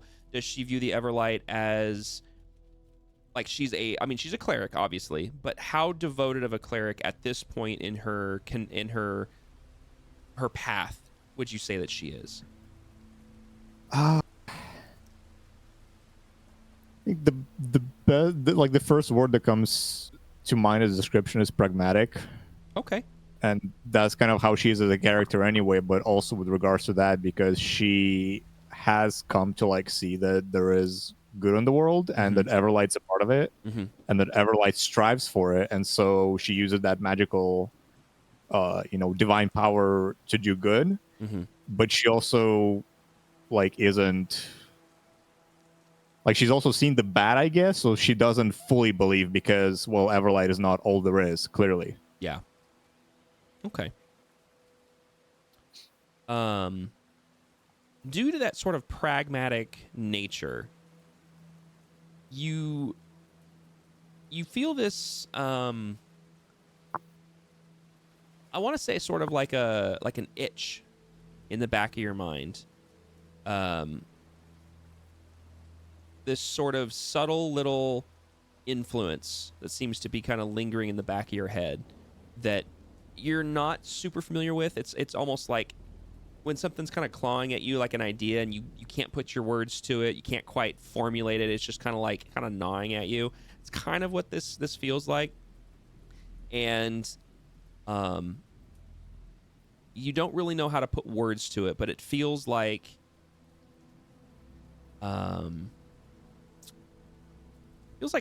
it's almost as if you feel like you need to Like there's too much noise going on. Even though it's not very loud in here, it just feels like there's too much going on. And at some point soon, you feel like you might need a moment to yourself to try to kind of maybe meditate and think on what it is that's bugging you. GM, a question. Answer. Does Tippy have her book with her at all anymore? It's not in her hand. I forget if it disappears or if it's just like in the area. I mean, it'll poof in and out occasionally. It's not in her hands currently. Okay. If that's what you're asking. Yeah, I was just seeing if the book still existed. Book being absent isn't worrisome. That's what you're saying. Huh?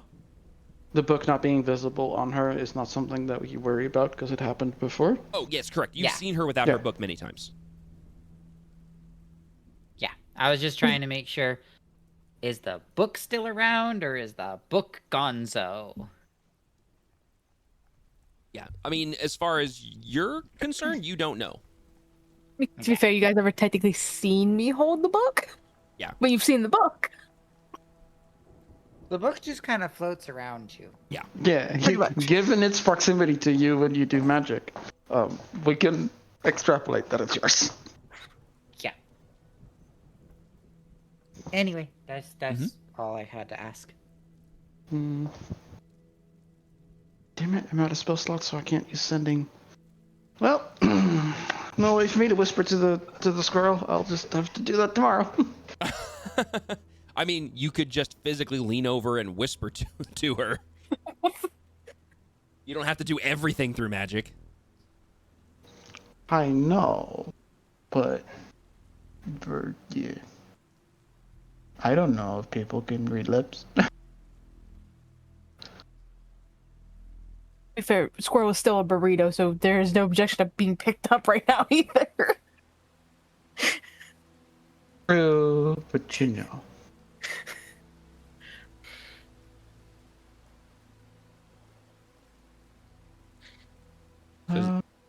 I'll just mention to Tippy that we need to talk at some point, somewhere quiet. Okay. You feeling warmer yet? No.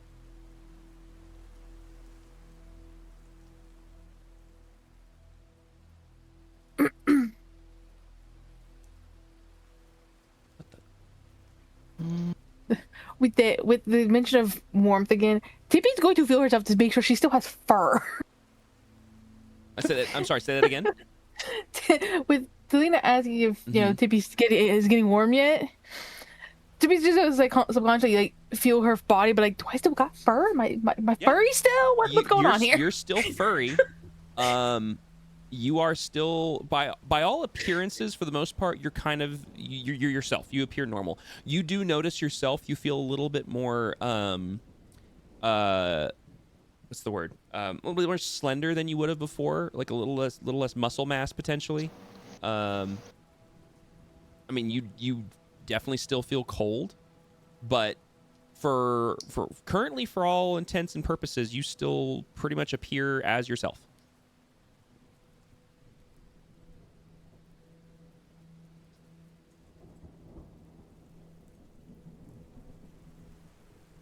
And you also notice that in this entire time since you've been downed, back up, transported across the city by the help of Talina, and been sitting here for a fair amount of time, you've not once had a slight pang of hunger for anything, especially even nuts.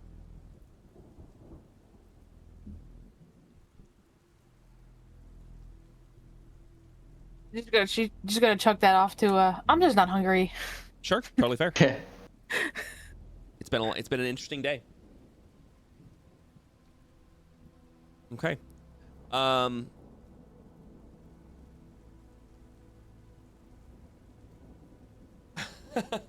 Sorry. With that, does anybody else have anything they want to do, talk about, anything like that before we progress? Kind of enjoying a little bit of quiet here. Uh, no, I don't. No, Selena's not in the mood to do performance anyway, so day of the week doesn't matter. Yeah, no. I want to look at the gnome. Be like, so you from around here? Or Spitwick kind of where'd you pop up out of? Me? Oh, no, I came from way up north in the Strayhorn Mountains. Came down. You got something in your throat, pal. He takes a guzzle of ale. How about now? So much better. Don't worry about it. Oh, good. That was weird. Yeah, no, I'm not from around here. Why do you ask? Oh, I'm just curious. People of the same size got to stick together in a world that's typically cruel to.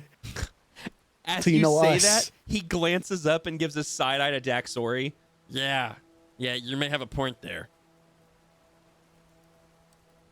Yeah, I just want to make sure that me and you we've reached an understanding that we're not gonna let the tall people push us around. All right.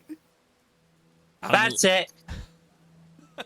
Dax immediately stands up and goes over to the gnome the goblin to try and punt him. Oh, seriously? Yes. Oh no. All right. So you just say that's it. Get up and march over towards Pipwick. Yeah, because she doesn't want to listen to this. We're not going to let the tall people bull crap. So okay. So I mean, especially because she is one of the tallest ones in the group. That's true.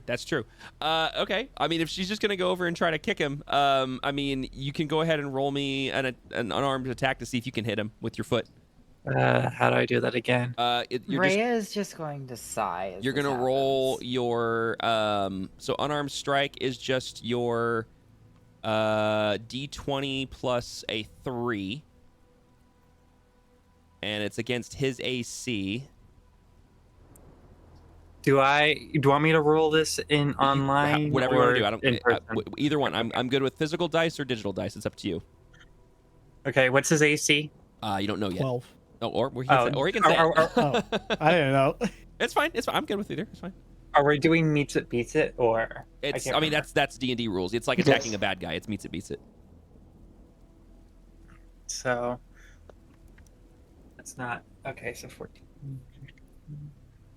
I got a 17. Oh yeah, you hit him. So Pipwick, as you say, we gotta stick together from these tall people. You hear her yell out, "That's it!" and you glance over as you're taking a sip of your ale, and Dax just marches over and without even so much as a second thought, just like punts you, just kicks you like punting a football.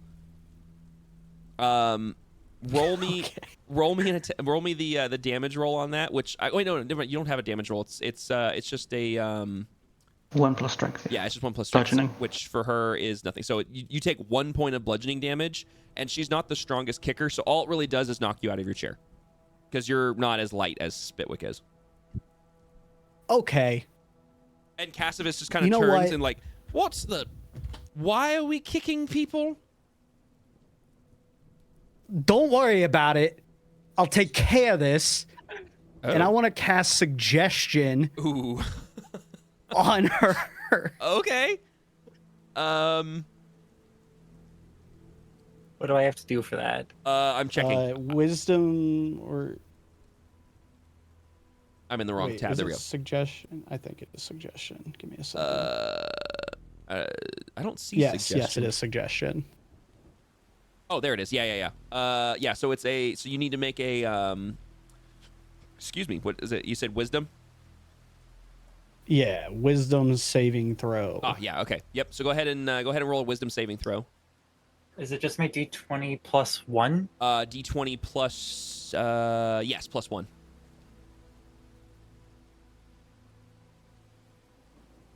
Talina. I don't know what Talina, and my dice went off the fucking desk. We need to get you a dice tray. I know.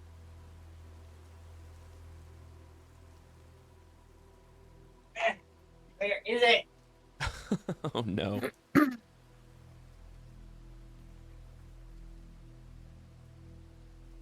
We lost a die. No, I found it, but it was on its side, so That's I have cocked, to re-roll. Yeah, re-roll it. Keep it on the desk.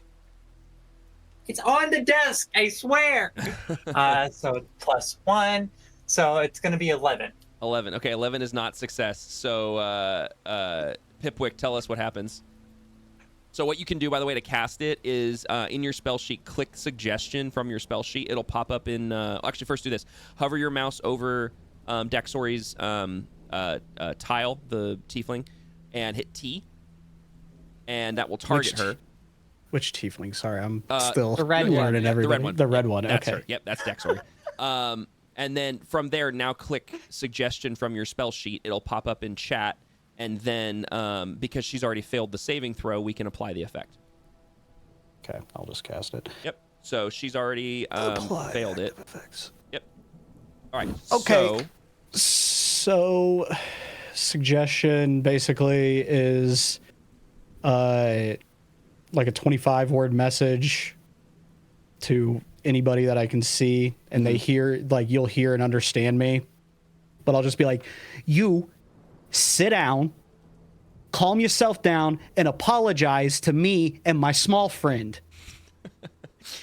Okay, so you did fail the saving throw, so you are overcome by The urge to sit down and apologize. Yeah, you basically are complete like, oh, okay, and you follow his instructions, and it's to my knowledge, let me double check this. Suggestion.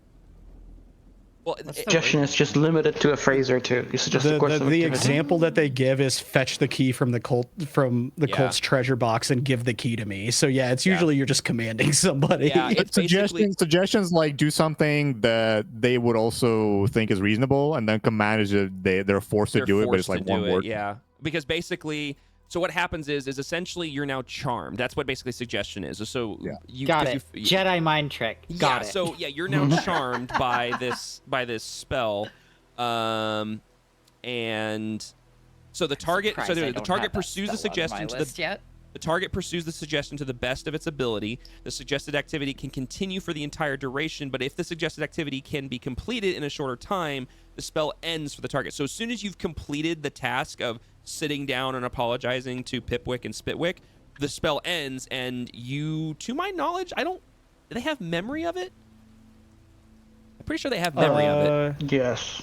Yeah, they do. I'm pretty if it's sure charmed, they do. then because charm spells typically you have memory of what happened, so you will do what he says, but you'll also remember what just happened.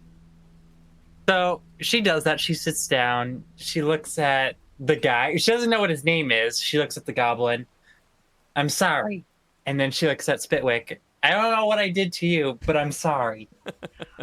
And then as soon as you say that, the spell fades. So you can actually drop the concentration, Rigsy. So if you go to your effects tab, you'll see that you're concentrating on suggestion, and you can just hit the hamburger menu and hit break concentration, and it'll end because the spell's been completed. Okay. Once it's completed and I've gotten and I'm back to being able to control myself, since I remember it, I immediately look over him. I'm gonna fucking stab you later. Spitwick looks up. You kicked him first. Spitwick, do you want another turn as a football? I don't know. I'm kind of in his camp. If the small folks got to stick together, what did he do? I was nice to you, Spitwick. You agreeing with this unknown individual is kind of pushing you back into the I could give two shits about you. I'm so confused. I don't understand why agreeing with someone that small folk got to stick together is a bad thing. It's more so he was agreeing that whole whatever you were talking about in terms of tall folks, and as the tallest one here, I don't want to hear any of it. I mean, you did kind of prove his point by just running over and kicking him for no reason. Spitwick, and with that, Dax looks over at him and kind of gives him a look like, you don't shut up, you're next. Cassivus stands up on the other side of the table and says, "Excuse me, he works for me." Who's gonna start fucking the liar at this point? Waiting for it. Yeah, I was just waiting for it. Okay, so everyone in the room needs to make. Go ahead and click that wisdom saving throw button. Out of curiosity, because when we originally all met, Dax was immune to it. Does that have any carry on this? Was immune to it? Where'd it go? Yeah, because I rolled a high enough roll to. No, where I you didn't- just saved. Oh, you just weren't- saved. It's not an immunity. You just saved You it. just yeah. saved on that particular roll, yeah. So Grigor failed. Grigor is charmed by the music. Kyria succeeds. She is not. Cassivus is charmed by the music. I Spitwick know is one not. of you has advantage. So I don't remember who, but one of you has an effect for Hi. trance tunes. Yes, I know Hellraya There does, you go. and I think Grigor is supposed to have advantage as well, actually.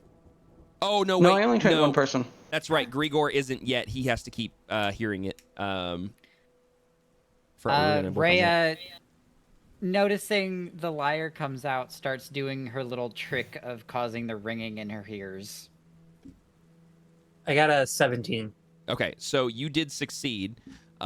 Basically, anyone who rolled 13 or lower succumbs to it, which basically is Grigor and Cassivus. Spitwick, Hellraya, Pipwick, and Kyria all succeed. Tippy didn't roll either. Actually, we need to roll from Tippy. It didn't roll because the thingy went poof, and I gotta remember what am I wisdom saving, right? Yeah, wisdom saving throw. Okay, because the thingy went poof. Oh, did it? It's still there for me. It's not there for me no more. Okay. Oh yeah, you succeed. You're Oh, fine. Tippy's fine. Oh my gosh, dirty 20. Yeah. So basically, what happens is Talina starts plucking the strings of her lyre, and all of you in the room hear the melodic sound of her lyre waft through. And Pipwick, this is the first time you ever heard this, but the music coming off her lyre is very impressive. It's basically, no other words, it's magical. It's very soft, and it's welcoming, and it kind of wafts through the room as if it's almost a physical presence. And it kind of spins and wraps around a few of you, and you notice that your ears perk up a little bit, and you kind of feel yourself drifting with it. And then after a moment, you kind of shake yourself and kind of snap back, and you're like, "Oh, wait!" And you realize the music has a magical property to it, but you kind of shrug it off and are just listening to the music of it. But you look over, and Cassivus is just kind of like closing his eyes and wafting his head back and forth, and is completely ignoring the situation that was brewing with Daxori. Grigor, unfortunately, same thing with you. You're kind of just like drifting back and forth and kind of smiling a bit and looking over at Talina. And Talina, you glance around the room and realize, based on your knowledge, only 2 people in the room are actually succumbing to the powers of your lyre. Well, Elena, you'd have to know that most of us are getting used to that by now. I was hoping the new one wasn't. Hey, that's pretty good. Have you ever thought about a career in show business?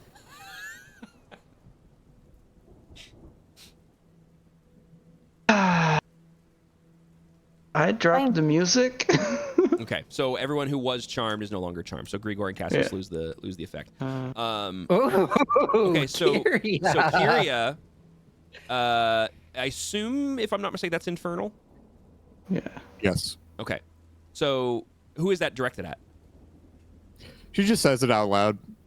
Okay, so at the table, so Pipwick, you hear. She's aware of 3 other tieflings in the room, so. Yeah, you're good. Pipwick, you hear this guttural, like kind of language come across out of Kyria's mouth. Who Kyria is this one sitting across the table from you, and she just kind of says it out loud.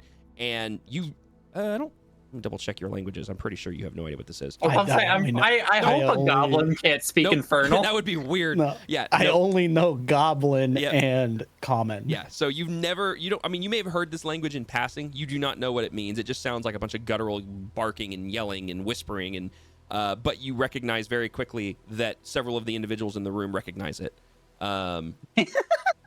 Even the human-looking girl. Yep. Also lets out a little whispered. Yeah. Of it. Actually, hold on a second. I forget what the check roll is to look past the illusions. We'll have to look. I can't remember. It's in. I think it's. Do you have it in your notes? I don't have it in my notes. No. Are we all surrounding a table while they're having their childish fight? Yep. Okay, I know what I'm gonna do.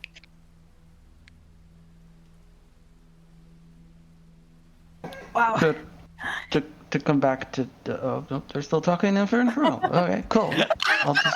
We'll get back to the conversation in common in a second, I guess. So Can we go back to talking in each other's heads, please? Like, I'm way more confused with this. Cassivus leans over. My apologies, my friend. Speaking in my native tongue is still a bit rusty, and I apologize. It happens occasionally.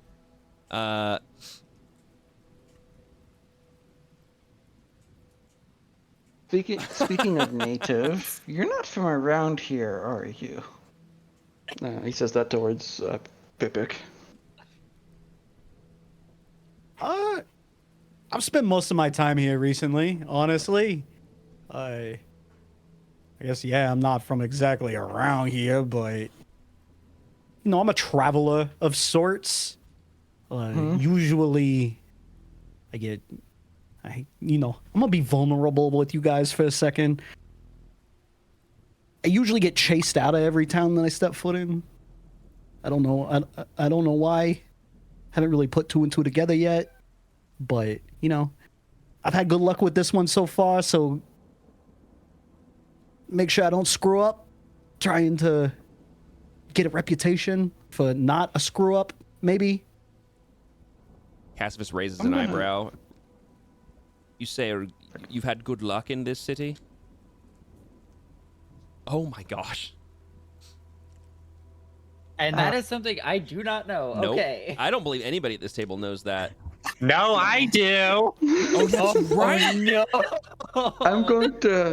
I'm going to lean back and kind of look over my shoulder towards the stage, and just imagine the camera zooming in on a pillar next to the stage where there's a poster of Talina hanging with the days that she performs here. Yeah. It goes, a career in show business. I'd never imagined such a thing. It's almost like this is my stage. I'm too stupid to pick up on that. Yeah, I would say. I mean, you could roll for it if you wanted. No, I want to be too stupid to pick up on that. Love it. And all of a sudden, while y'all are talking, you're just gonna hear Dax just all of a sudden just change how she's speaking into this unknown language that sounds even more different. So yeah, just because I'm curious which alphabet that is. Hang on. And to What describe language is this, that? Because- only Tippy, and here's the thing. Tippy says this telepathically. Tippy, did you say that telepathically so everyone could hear you, or was that targeted? No, this is her natural language, so she is speaking it. Oh, she's verbally speaking this. Mm-hmm. Oh, okay. So this is the very Okay, first that helps time. me know which one it is. It's annoying that the chat doesn't tell you which language it is. It just translates it for you. It tells Thank you when that's you right. know. I forgot. Okay, Well, so I know what the because I can read the translation. It just doesn't tell me the name of the language. So Yeah, so I don't know which one. okay. So I see four. Tippy and Dax just spoke Celestial. Okay. And That makes sense. the language before was Infernal.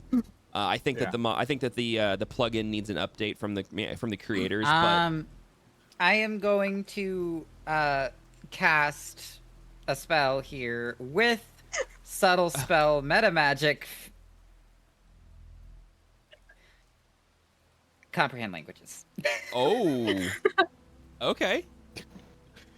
This is I've actually never seen this, so I'm curious now. Nah, dude, I was like, what the fuck is hieroglyphics? When to fucking post that shit. Yeah, so Riggsy, for I was clarity's sake, wingdings.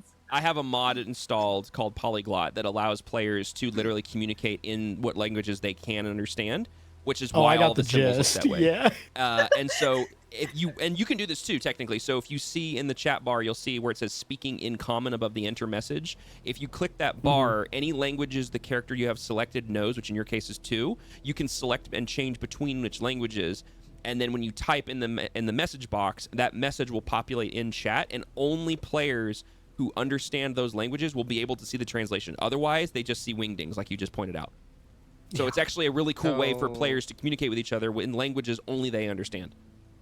I don't know if it's actually applying it yet or not. Did you click apply effect? Currently, it doesn't look like you did. So actually, hold on.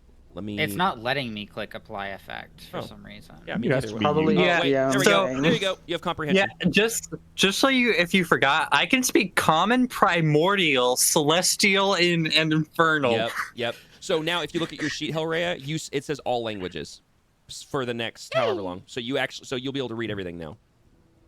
No, I can't. It's not letting me read whatever that is. I wonder if that's okay. That's being weird. Okay, so that I'll just tell you that says. I wonder if that's because it's celestial. No, it's probably because it's a mod. But so Now, that actually looks like Windings. yeah. So Kyria basically. So There's also a thing we have to consider with a mod like that is that it can't really or shouldn't be retroactive, right? correct. Like if like the message I just posted now, Melon should have been able to see it, and Yes. the same from Dax, but Yeah, like but the mod isn't going to change that. So yeah, I think it would have to be like you Yeah. translating it. yep. So actually, with But that, You can so, send me whispers if you want to. Yeah, whispers are of by just, the like, way. copy paste. If anyone ever needs to send a whisper, as a reminder, it's /W space and the name of the player, not the name of the character, which you can see under the character name. If you're unsure of who's who, you can just see the name plug. So like for example, with Tippy, if I want to whisper to her, it'll be /W space Fox and then space and then your message, and then it'll only go to her. Or if you wanted to, just take screenshots of what people are Yes. screaming. With that, And real just quick, hold on. send We're it gonna to me. slow down here for a second. So, did Kyria actually say please enough, or was that just you being?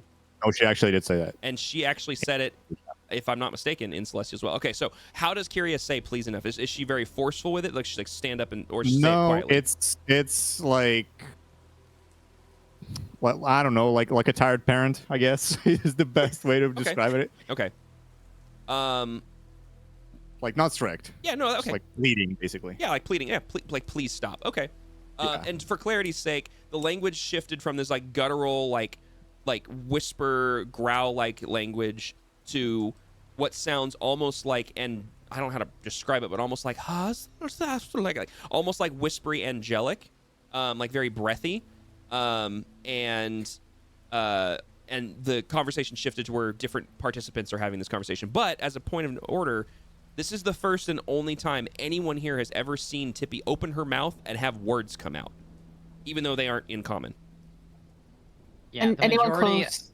the majority of the observation is going to be Rhea looking at Tippy for comprehending everything. Yeah, and I will say that for clarity's sake, as soon as you cast the spell, the first thing you hear is Kyria say in Celestial, "Please enough." And then I will tell the more that the argument was happening, the more Tippy's fur began to stand. Because the hood that she was losing the cloak because she was getting on the table. Yeah. And another thing, magic was starting to swirl around her Okay. because she was about to cast a spell on accident. Well, you say that. I want you to roll me. If the anger was building and the reaction was building, I want you to roll me a intelligence saving throw. Intelligence. Mhm.